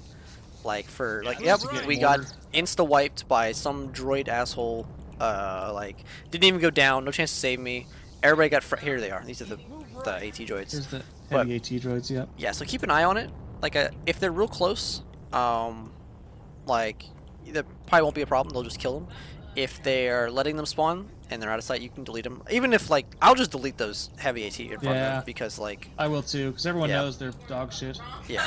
So, So some things to note about the droid factories. They're cool. Just know what your situation is. Something I'll do as well, as an alternative to that, if I'm feeling froggy, is I will literally just spawn the 3AS dispensers, drop them from up high. Like, literally, that's what I'll do. Just blap, blap. Let's do a couple of these, and just drop them from way the fuck up here. Meow. Sometimes they armor themselves, but generally they don't. And that way I don't have to use the droid factory thing. You know, if it's one of those situations where it doesn't quite match it. Oh, see, that one died. That's pretty rare that they just die. But you saw with the MTT too. Like, you can just drop. I mean, it's a fucking separatist cruiser. It's dropping tanks. It's dropping dudes. Like, just drop an AAT out of it. Like, fuck it. That's what it's there for. Oh, if it'll go up Yeah. there. cool thing with the droid factory module is you can actually choose what units it deploys to. Oh, do they? That's new. I haven't used that. So right above orbital droid, you go to droid factory, place it on literally anything. Obviously, you want to put it on droid factory, but you can put it on a building if you want. And you can go in here, you can ignore custom selection, it'll spawn whatever, or you can choose. Let's say I want only B1s. I can turn off grenade, I can turn off heavy AT, I can turn everything else on, and I can have exactly what I want. I don't use this that often unless like they're going to destroy them on purpose because I like to drop them. But if you do need to do this, like let's say you have a base, you want to choose which droids get spawned, but this is a great way to choose what is spawned by them. Exactly. Like I can maximum droids, I can set that to 40, I can set it to 20. The rate, same thing as like the other module, but that's a good way to determine what goes out. Good notes. I haven't used that droid factory one. That's really cool, actually. Just one last thing while we're on it with the 101st capital ship and hyperspace modules. Generally, in my experience, it's best to just stick to the Munificent. For some reason, the Recusant and Providence classes, I have trouble jumping them out, and sometimes they disappear from my Zeus interface. Could just be me. You know, Arma's Arma. Yeah, sometimes. But I never have that issue with the Munificent. Sometimes these modules that the 101st has, they will just disappear. Like, I'll spawn something in, and then all of a sudden, it's like the ship is stuck. I literally cannot get rid of it. I can't delete it. I can't highlight it. I can't add it. It's just gone. It's just there. It's kind of aggravating. Like, I once had that issue. They were just, you know. So they're a little finicky. Some other cool things, you can set the ship to barrage an area, to crash, to move, to pitch. Select. You can select it. You have to select it first. But test these out before you just use them, because they can be finicky, and see what it does. I was playing around with them. Sometimes they work, sometimes they don't. So it's like a... They're very cool, but yes, they... Yes. Again, I have the best luck with just the Munificent and the Acclimator. But not to say that they're either is impervious. I'm just going to display the crash one just because it's so fucking cool. So I'm going to select the ship. Say we're going to crash the ship up on the fucking east side of this valley. That's going to take 15 seconds. Radius is going to be really low. Destroyed objects, I always set to 0. You have to be really careful with that because it will... It's like an artillery strike or an atom bomb. It's really, really stressful to the servers, and more so if it's destroying objects. So we're just going to press OK. You'll see Uh-oh, Spaghetti-O. But yeah, while we watch this, Quiet made a good point. I was gonna bring this up earlier, but I didn't because like not everybody plays D&D. But Zeusing, ooh, that is I've never seen that. That's very cool. That's super cool, yeah. A lot of Zeusing is like it's like DMing, you know, like It is DMing, absolutely. yeah, it's I DM, and so maybe I get some of my philosophies from that. But yeah, it's encourage the people to have fun. And I was gonna say this as well. She put it perfectly. Like, if you're here to kill if you enjoy Zeusing because you enjoy killing people and making them have a bad time, then don't Zeus, because that's not what you're here to do. Like, go play an RTS. Don't come and with the intent to make everybody have a bad time or to kill them, or some people get it. They're like, oh, I'm gonna make it really hard. I'm gonna make it really cheesy. I'm gonna make it really like tough, and it's gonna be so funny to watch them die and die and die and die and die because I set it up that way. Like, yeah, you're God. I can kill them like this. I can fire support them and drop a howitzer on their head. It's really not that hard. It's not cool. It's not like there's no reason. There's no satisfaction I get when the players die. You know, like if I look at the scoreboard at the end and it says that they killed 753 droids and they died 12 times, I am very happy, and I know they had a good time. Like I did a Black Hawk Down op, and I think it was like 760 droids they killed, and they died I think like 25 times. There was like 8 of them, and all of them had an absolute blast. They said it was like just so much fun. Sneezing. And they that's the point for me. That's like I enjoy setting up a scenario people to have fun. When I want a Zeus, it's from exactly. Satisfaction comes from people being extremely excited and rejoicing how much fun they had at the end. Exactly, not from fucking killing them repeatedly. I don't think that needs to be like said too much, though. I think for the most part people understand that. Want people to have fun. People to enjoy your creation. But yeah. I think that's 100%, 100% on spot on from a philosophy standpoint. That you're right. The idea of the Zeus is to make something fun for everybody. Now, when it comes to difficulty, me personally, what I try to do, I try to make it difficult but not impossible. Tough but fair. And my reasoning there is I want it to feel good when you win. And it doesn't feel good when you win if you just smoke showed through everything. That's me personally. Everyone does a little bit different. Every once in a while, if you want to just have an easy one, nothing wrong with that. But that's always the idea, is you want them to have fun one way or the other. Me personally, that is adding a little bit of difficulty, but there's a fine line there between being tough and being stupid. If it's stupid, then no one's having fun. If it's tough, then the idea there is, again, they feel really fucking good when they win. It's an accomplishment. They climbed Mount Everest of dead bodies of battle droids. So I think that's 100% spot on as far as theory goes. So you want them to have fun. That's the idea, not to just murder them for no reason. Yeah. Do you have anything else on the them advancing and stuff and reacting? As far as AI goes, when people are assaulting, again, we want them to feel like they're fighting the CIS, not Arma AI. So, doing things like using that AI suppression module, having droids flank, all these things are going to make it feel a little bit more realistic to them. So just bear that in mind. Nothing wrong with the fucking bayonet charge from battle droids, but again, using things like flanking, bounding, it makes it feel real. I've had that comment a couple times, like, wow, we saw those guys encircle us. That was pretty wild. Haven't seen that in a while. Gives people a little twist of the butthole, so to speak. So just as far as like reacting to player combat, just bear in mind, think of it like, you're the T-Series, and what would the Confederacy be doing right now based on the information they have and the context of the objective? How would they be reacting to this contact? So just some things to bear in mind as far as when combat's rolling. Yeah. I'd say I think there's like when it comes to players advancing and reacting, I think there's obviously even more, but I think there's predominantly 2 like ways that people like to Zeus. I know Bacon has told me in the past he likes to set everything up beforehand, and like he'll set up 2 objectives, right, Bacon? Like he'll let them choose what to start with. Am I wrong in saying that? Generally speaking, yeah, it depends on the context, like how many objectives or whether I let them pick the order. But you're right. Generally speaking, I want to set pretty much everything up off the bat, so that like when they deploy to the AO, pretty much the whole objective is like entrenched and garrisoned. There's some pros and cons to this. The upside is if the players want to do recon, if they want to get some early eyes on it, they're going to be able to because everything that's going to be there is already there. So when they need to mark things and make a plan, it makes it a little more immersive for them because they can do that. They don't have to wait to get in the AO for all the enemies to appear. The downside to this, obviously, is that I generally have a lot more entities down on the map for the whole time, so that can have a fucking pretty significant impact on performance, and there's ways to mitigate that. Like I said, light garrison plus a droid spawner can really save on a lot of frames, and it still lets people get that recon done.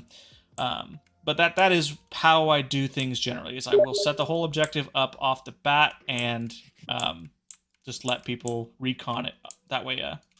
Like I said, it's a little more immersive, but it has a performance impact. So, Jericho, no, I will not run an op after this. I don't have the time for that. I would like to, but it's a little late to start one. But as far as it goes, I'd say yeah, that's one of the ways, is like to set up like he does a lot, set up everything. It's nice to be able to watch it unfold and kind of just give the AI orders and like maybe put the droid spawners and stuff on. It can be like, I know when I played on one of Bacon servers once where we had what's it called? Lambs. And Lambs. I set the whole thing up, and man, it was so easy. I didn't have to tell them to do anything. Everybody did everything as I wanted, and it was like super easy. We don't have that luxury, so you have to do a little more on hands, whatever. But I'm kind of like in the camp, depending on the objective. If I set up an elaborate objective that I built in Eden, that let's say I built a Venator, I am not gonna do this on the fly.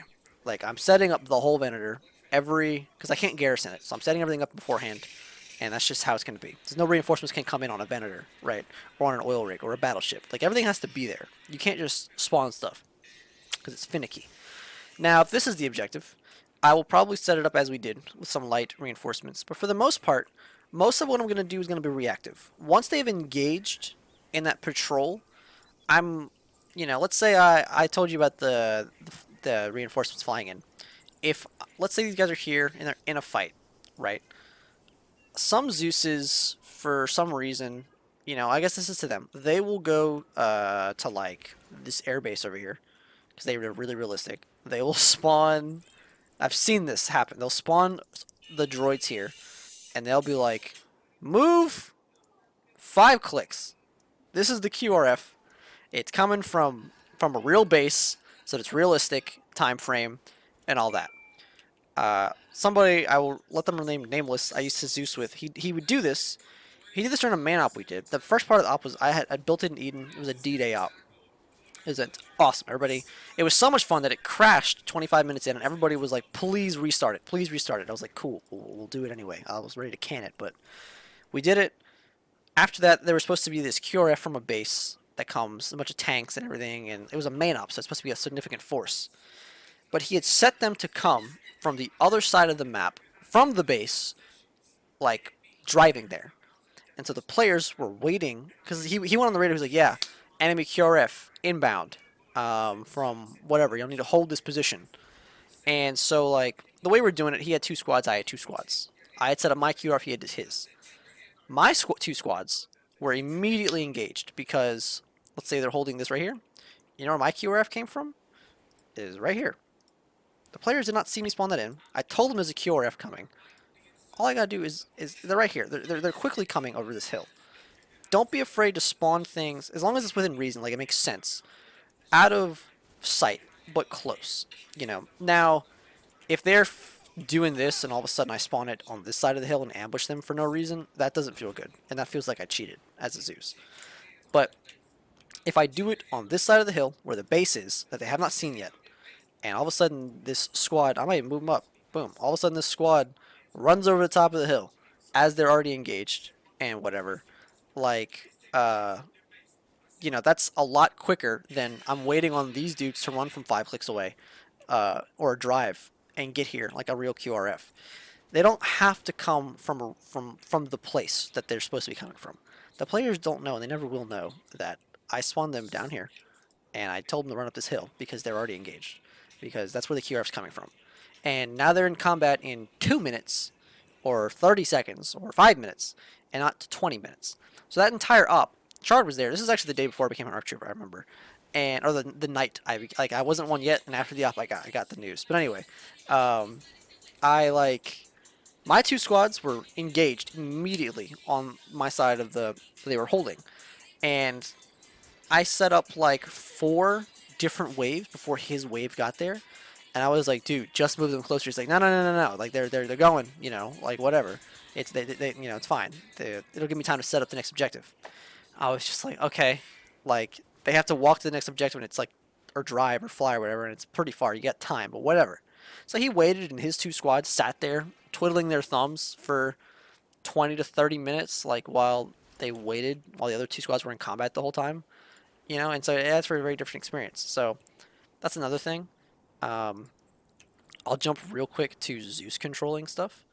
When you Zeus control stuff, never mind, I'm not gonna run over this hill.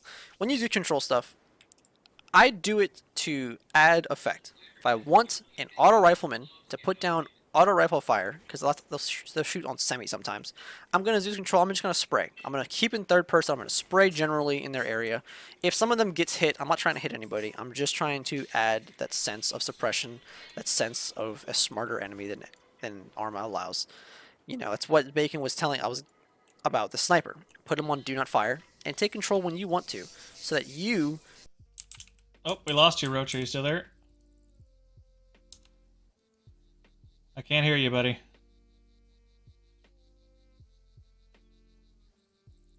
Okay, Roach's mic is not working, but to add on to that, yes, remote controlling. Be very, very careful with what you do. If you remote control every single fucking battle droid and just shoot people in the face, it's stupid, and it feels cheaty. Generally speaking, I will remote control droids when, it's something the AI won't do on its own. Like you said, his auto rifleman, or if you want a sniper to fire particularly. Oh, what'd you say? There we go. Oh, yeah. I couldn't hear you. Yeah, I was talking. I think stream could hear me. Sorry. What I was saying is when you Zeus control something, I'll reiterate. Shoot like at them to warn them. Do not try to be killing them with the Zeus. With the marksman, I was telling them how you set that marksman up. I'll shoot once or twice, like 3 times to warn them. Then maybe I'll hit somebody to get their attention if they're really not paying attention. Typically they are. But the point is to scare people. The point is to get them engaged, not to like kill them. You know, so Zeus controlling, be careful. You're not playing Call of Duty. You're not trying to beat them around the corner. You know where they are. You know they're coming. You know who you're controlling. You don't have to like go win the gunfight. You just go enough. I'll take care of B2. I'll take a Web Knight B2 and I'll walk straight into the enemy just shooting that wrist, and they will freak out and run away. People lose their mind with that shit. Yeah, and you don't have to kill anybody or even hit anybody. You just have to be there, and you can make the AI more menacing by doing that. Do you have anything on that? Pretty much the same.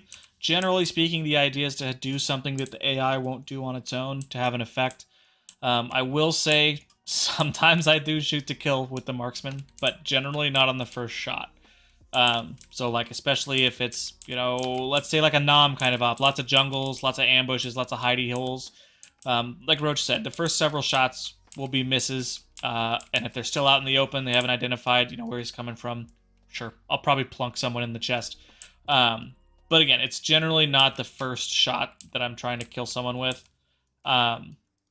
And be really sparing about it. Again, you want to do something that the AI won't do on its own to have a good effect on gameplay. That's the idea with remote controlling. Yeah. Do you have anything else you want to cover on this? Let me look at the modules real quick, 'cause I'm sure Yeah, that'll I'm tell. looking at them. I'll say real quick, I like, let's see, fire support, one of my favorite as well. It's a really handy module. Oh, But- yeah, the artillery. We should go over artillery. Yeah. So I'll go over first that the way I do it, I don't like being killed by artillery, and I don't like seeing red smoke because it's kind of unimmersive. So although a little, you know, it's nice to see. But what I do I use artillery for effect. I will, if the, let me put the squad back. I don't know why I even deleted them. They're a wonderful squad. They've been sitting there just taking it. If I got these guys right here, and they're moving along, and I want them to move, or maybe they're in combat, I'm gonna drop a mortar right there. You know, I might spam this module. That's a little too close. You can move it out of the way so nobody dies. I'll add this effect of you guys are getting shot at. You guys are taking mortar fire. You need to move. Or you're taking mortar fire, you know, whatever. Like, if they want to be weenie heads and stand here for 2 minutes and test me, then yeah, I'll drop this, like, right here, and you need to move. Or I'll drop it closer periodically. Maybe I'll take some shrapnel. I'm not going to just kill them. Another thing that, like, I really like, see that one I didn't move it far away enough, and it killed 4 people. You gotta be careful with it. I'll typically keep it way out of range. It's for effect, more than anything. If they run into it, I'll try to move it until it's too late. Like, I really don't want to kill somebody with it, because it just is not a fun way to die. But, like, one that I... in 30 seconds. Okay, one that I really like is the Cass. You can throw this next to somebody, like this. Change the direction. And at this file, some of them crash. You gotta test them, see which ones will actually work. But you'll get this really cool effect of, like, you know, it's hitting the fan. I'm gonna Zeus control this guy so you can see like what it looks like. I think it's gonna fire. Out! Go! I'll cover! Go! I'll cover! Go! Covering! Go! I'm covering! Go! Cover and fire! I guess not. That one did not fire. So you gotta find the one that fires. Some of them just refuse. They're just not set up correctly. But you'll get this long strafe line. Let me do it with the... I use the gun. The gun and missiles, you careful with the splash, so I'll just use the gun run. I'll use the hyena bomb strike because the plasma looks great. It's this giant fiery blue explosion. But let's use, like, the, where is it Alright, at? adds on. Okay. I think this one works. We can go over Cass, and then I'll do how I do artillery. Oh, that one works. I like that. And I might just touch on crows, and then Okay. We'll be call it done. good. Sounds good. Let's see. Maybe more if we Atomic just bomb. see any modules that work. User joined your channel. User left your channel. How long are your ads? By default, 1.5 minutes, but The I can old run mod longer list. ones to get better. Jericho is a fool. He has the wrong T-FAR loaded. What a bahonkus. Some of the vultures. Some of them have the same exact laser cannon HMPs have, so you have to be careful and try to catch them before they do their gun run down a fire team without meeting to. Yeah, that's why I'll... The vultures from the fire module, they disappear, thankfully, so they don't come back and start shooting. If you do spawn vultures, like, on their own, yes, they do that. They will start strafing people, and it's really aggravating, and I have to get Nova on. I'll try to get them to go away, 'cause, like flies, you gotta make them move. The fire module ones, as long as they're pretty clearly, they typically stick on that line. As long as the players are not running through that line, they'll most of the time be okay. I think I've used it like thousands of times. I've probably killed like 4 people with it, and it's always because they're sitting somewhere, it's nowhere near, and this guy goes, I will run this way, and then he just runs through it as it's coming, and it's like just bad luck, and it's like, so I might even give a Z heal sometimes if that happens, if like he survives, but typically, Alright, we're out They of the ad if you wanted to keep it on. but yeah, like I'll just showcase the bomb, but you can start. What you were saying about how you do artillery? So me and Roach do artillery a little bit differently. I definitely still want it to have an effect, but I also want it to carry a little bit more gravity. But that comes with a couple of downsides of its own. Roach is right; it's not super fun getting killed by artillery, so you gotta be careful with it. But I kind of counter that with making it a little less head clicky. So I'll actually spawn an artillery piece. I usually just use the RD501 trebuchet. So I'll throw a couple of them down here. Take the fuel out of them so that they don't fucking drive. Generally, I'll put these somewhere far-ish away, still within their range. And the idea here is It's a Nova objective. It's something you want the aircraft to do. So it's something that they can do to help the infantry. And the punishment for not doing it fast enough or for the infantry being too stationary is death for the infantry. So you plop down the artillery pieces, you go to fire support, create target. So let's say I'll plop some clones down. Good old 187th. They are hiding in this valley right here. Just fucking fingering each other's buttholes, so they're just taking a long time. But they got into a little firefight, they got spotted, so CIS kind of knows where they are. So I'm going to set the target. Let's do it right here. Target Bravo. The idea here is I want it to be kind of far away because there is a spread to these artillery pieces. Additionally, it's dumb if the artillery hits right on in the first go. It's kind of a ranging volley. The idea there is. The gag is I don't want them to die in the first volley, but I want them to know artillery's in the area without having to use red smoke, because Roach is right, red smoke is stupid. So now I go back to the artillery pieces, and artillery fire mission. I'll just plop it on one of them. Target Bravo. Spread I keep to 0 because there's a spread by default because it's artillery. I'm going to say 2 units. That's both of these units are going to fire 3 rounds each. And up at the top it says about 47 seconds. So keep in mind, usually travel time is between 30 and 120 seconds, depending on how far away it is and depending on the type of artillery you're using.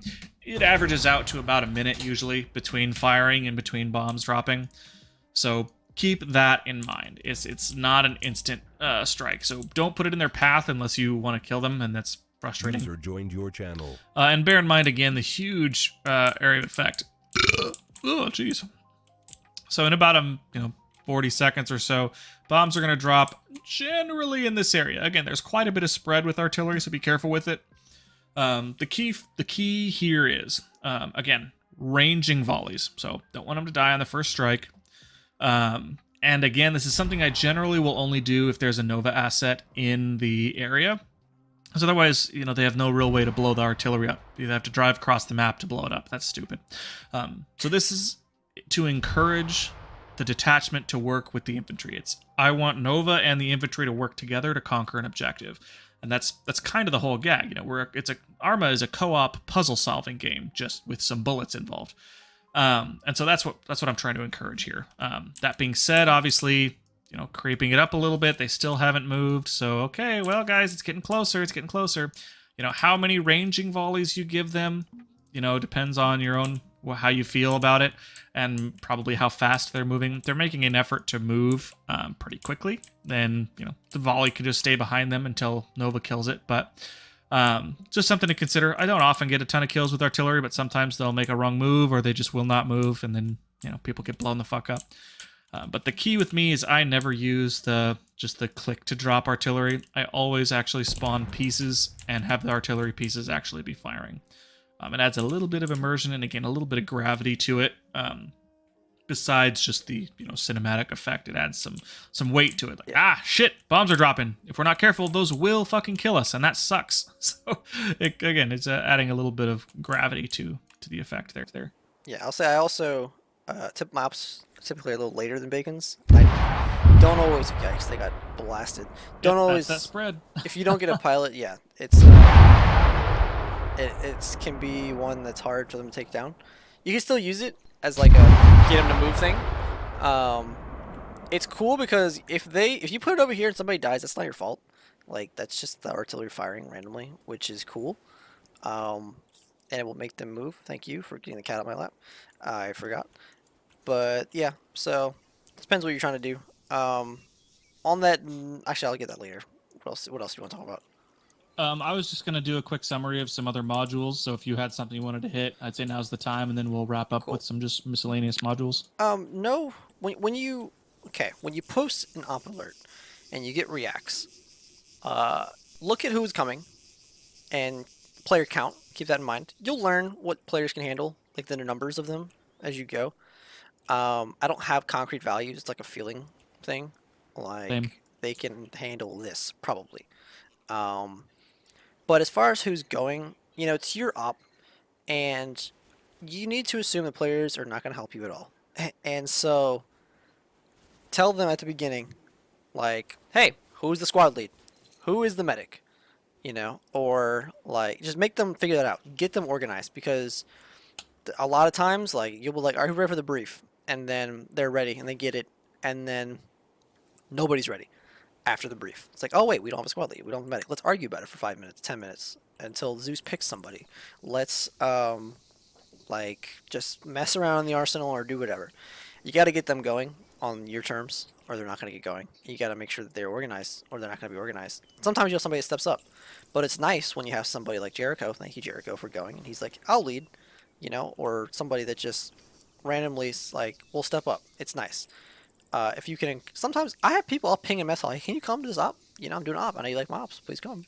Like Bacon has poked me like, hey man, please come lead, because I don't like the leadership here, because like there is none, and that's just some guys, you know, that they're not comfortable doing it or they don't like doing it, and it can really hamper everybody's experience. You can only do so much as the Zeus, you know. If you have a leader that is not giving orders, or he's AFK half the time, or like he's just aggressive, or like everybody's disorganized or something, then it can really hamper everything. If you don't have a medic, then you know that's a big thing on the op. You don't have a medic, so that would suck for everybody involved. And your op, all of a sudden, despite how much time you put in, despite how good you have Zeus, you could do everything perfect. But if the players mess it up, players mess it up. So you got to try your hardest to make sure that they also don't mess it up. Don't give them less opportunity to mess it up, and try to account for those things. So get the, you know, get it organized. I guess that's what I'm trying to say.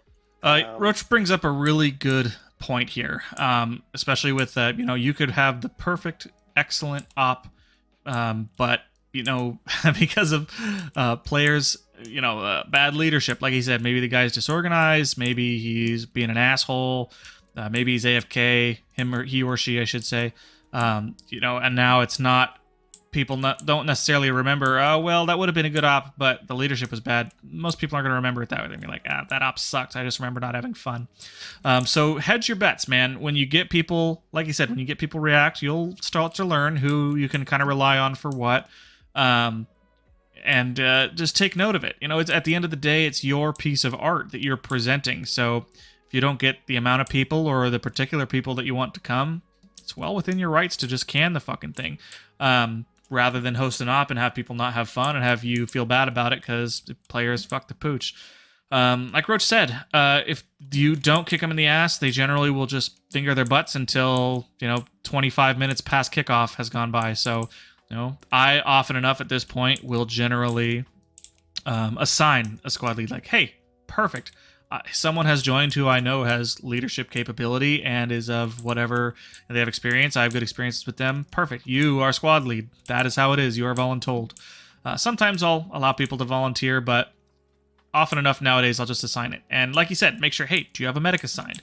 You're going to need explosives for this objective. Do you have an EOD assigned? You know, it doesn't hurt to hedge your bets. You know, set these players up for success so they have fun and you have fun and they don't just butt fuck your op that you just spent 2.5 hours making. I guarantee you, you can read the brief as cool as you want and as great as you want. They They'll will forget it. They will They'll forget forget every word, and they will forget they need explosives. You have to tell them they need make sure you have explosives. And Bacon does this. I still have yet to do this, but I should. He will put all the objectives on the map. Yeah, just I'll write if them on I'm the at a map as Bacon up, marker. I don't have to call Bacon. What are we doing? I forget to. I'm a Zeus. I forget. Like I get there. I'm like, hey, by the way, just to be clear, I'll try to make it sound like I remember. Like, yeah, we're to be clear. Make it sound like you were listening. Yeah, to be clear, we are capturing this individual. And Rat's like, no, you're hacking a terminal. I'm like, got it. That's what I meant. I said capture, but I meant hack. You know, but like, put him on the side if you want. Like, it makes it really easy. You can look at the map. Look at the map. And Yep, it's easy. I love doing that because when people ask about objectives, I say, yeah, I'll tell you your objectives. Go ahead and press M and just read down at the bottom of the map. Yeah. It's right there for you. So. But he's right. Even if you brief really cool and write them on the map often enough, they will forget. So if they have objective-specific like needed equipment, make sure to note that. And always make sure they have a medic. So just fucking, what if I can't read? Well, quiet, then we're not going to put you in charge. I'm very sorry. So that's a good note. Set your players up for success. Set your players up for success. You know, however you do that, but just be be assertive about it. Not an asshole about it, but be assertive. Do make the thing happen. Anything else on that, Roach, before I just move on to some modules? No, I mean, yeah, it's all the same. Like, just make sure that, yeah, you got it.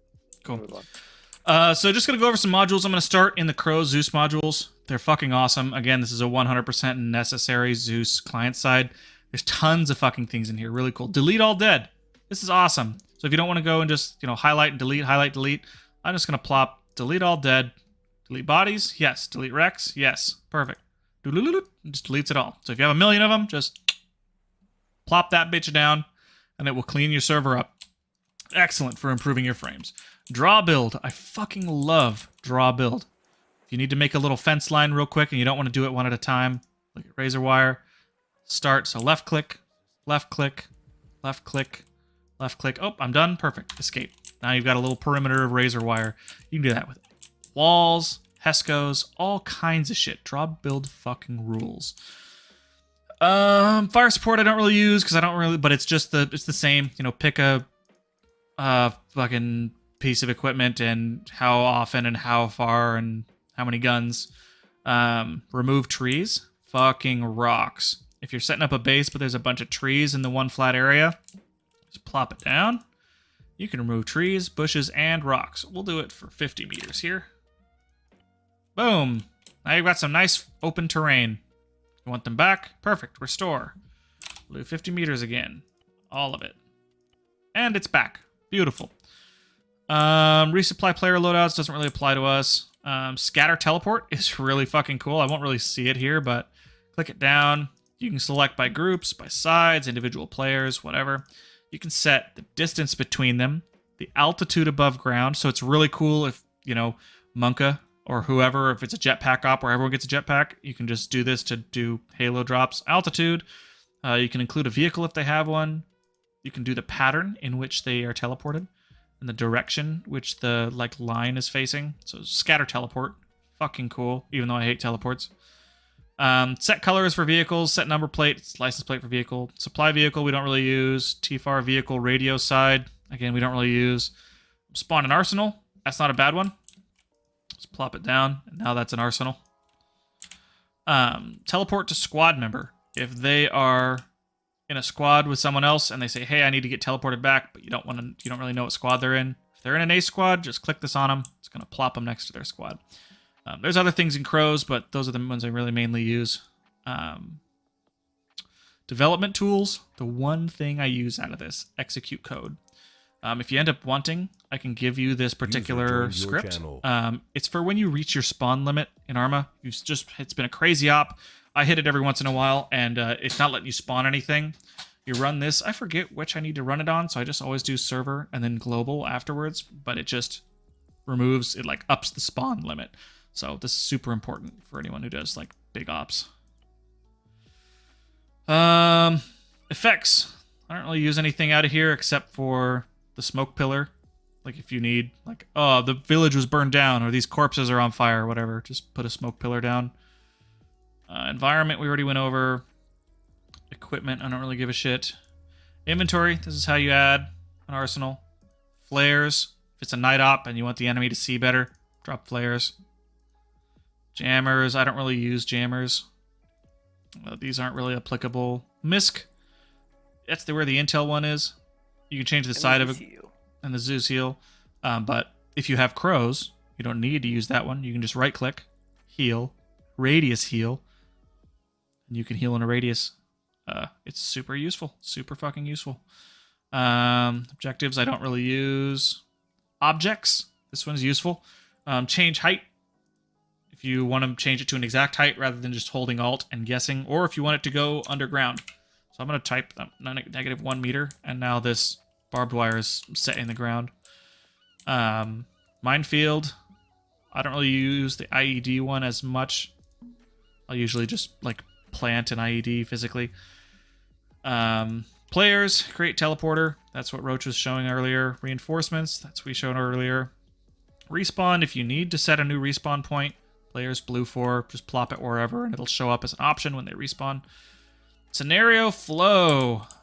This one I use for a couple things. End scenario, just when the mission's over, just to end it. Side relations. You can make blue 4 friendly to op 4, or op 4 hostile to independent, or whatever the fuck you want to do. I always don't play the radio message because I think the radio message is dumb, but that's what that's for. Smoke shells. I use this one pretty often. Just, the enemies won't pop smoke on their own. Generally, they sometimes will, but it's pretty rare that it's useful. They usually pop it at a bad time when it's not, it's pointless. But I'll use this to screen, charges. Let's say a bunch of fucking BXs are going to charge through a tree line. They'd probably pop smoke first. So smoke, smoke, smoke, smoke. It's harder for fucking players to shoot at them, and they've got sword-wielding commandos coming out of the fucking smoke. So smoke shells. Spawn, I don't think I use. That's for ships we don't use. Skip down to Zeus. What's that? You could just skip down to Zeus. Yeah, that's what I'm gonna do. So Zeus, you can plop. This arsenal isn't to make an arsenal, it's to open one. So if I plop this on a droid, bloop, it's giving me his loadout. So if you have like a saved loadout for a particular enemy, I have some of these. Like here, Darth Hips. You have that saved. Yeah, I had it saved because when that fun op was part of that campaign, right? So when the last op in that campaign, Darth Hips, whoever was, I think it was Skit was the Jedi. He had to fight Darth Hips. Fight Darth Hips. Oh, man, what a legend! I can't believe you kept the name of the loadout. Yeah, dude. But this is just a good, it lets you use your preset loadouts for enemies so that you can make them look different, if you want to do a different enemy faction. Global hint is when players are being really fucking stupid and you need everyone to see something. Hey, you forgot to bring a medic, dipshits. Now it's just, hey, you forgot to bring a medic, dipshits, up at the top. So just something you can kind of memo everybody with. Hide Zeus. If you don't want to just be teleporting around the battlefield, hide Zeus. Now they can't see me.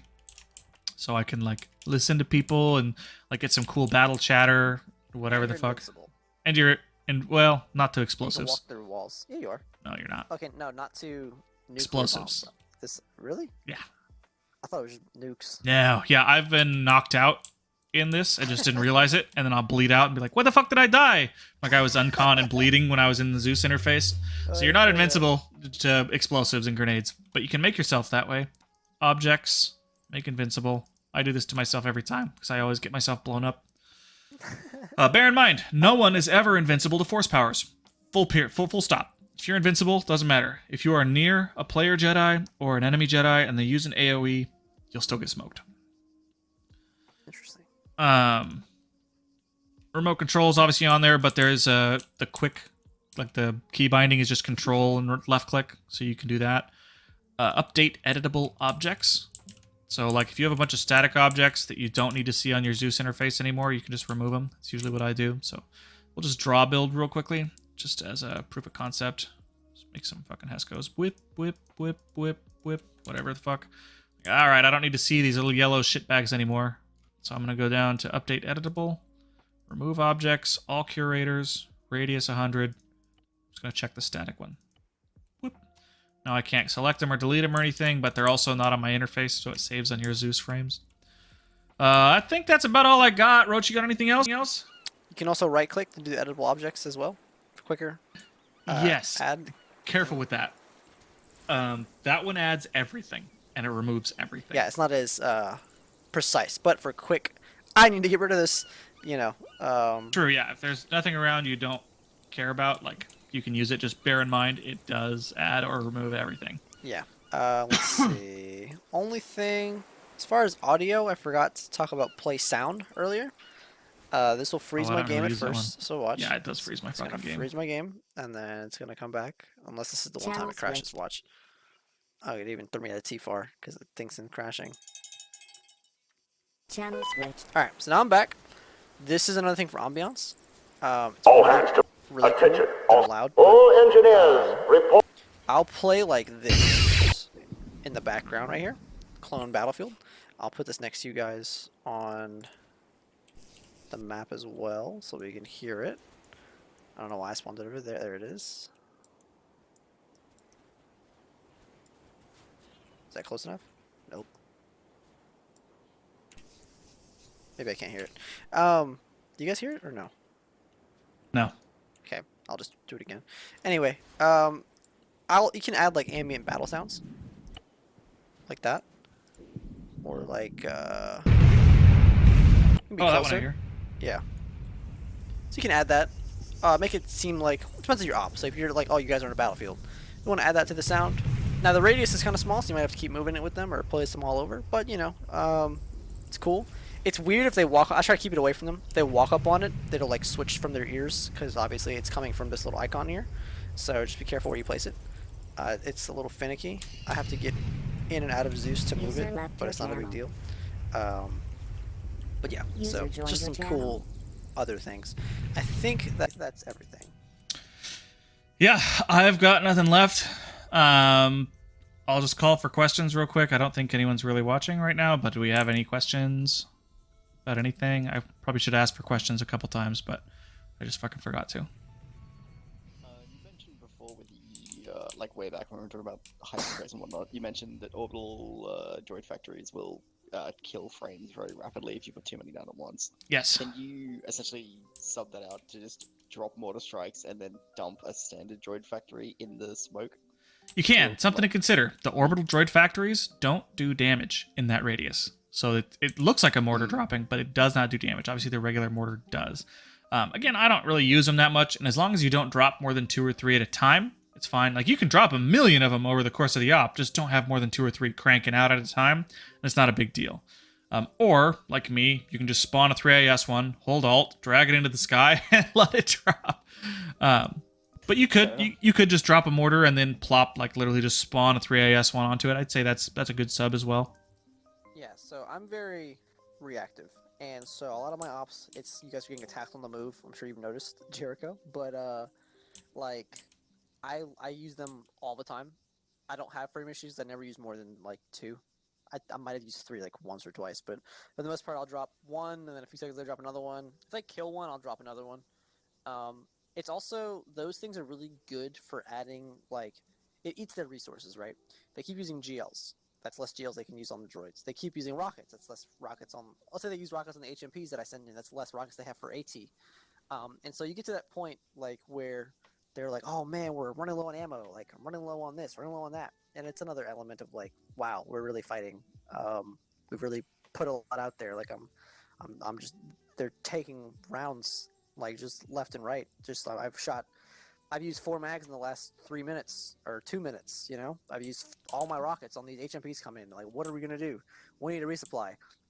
No, And it can force, yeah, exactly. Yeah. It forces some more creative problem solving when they run low on ammo like that. Like, how are we gonna blow this thing up? We already used all our rockets, used all our 40s, blah blah blah blah blah. So something to consider.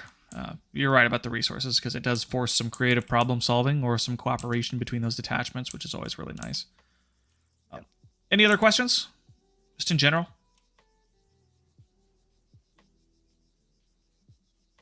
Cool. I'm going to go ahead and call it. I'm going to end this recording and this stream and restart the server. Thanks everybody who's watching. Thanks Jericho and Cannon for hanging out. Take it easy, guys. All right, same. Before you kill the server, yes. Feel free to kill the streams, but can you just double check that I've set this camera properly? Because otherwise I'm gonna fucking scream. Because I swear.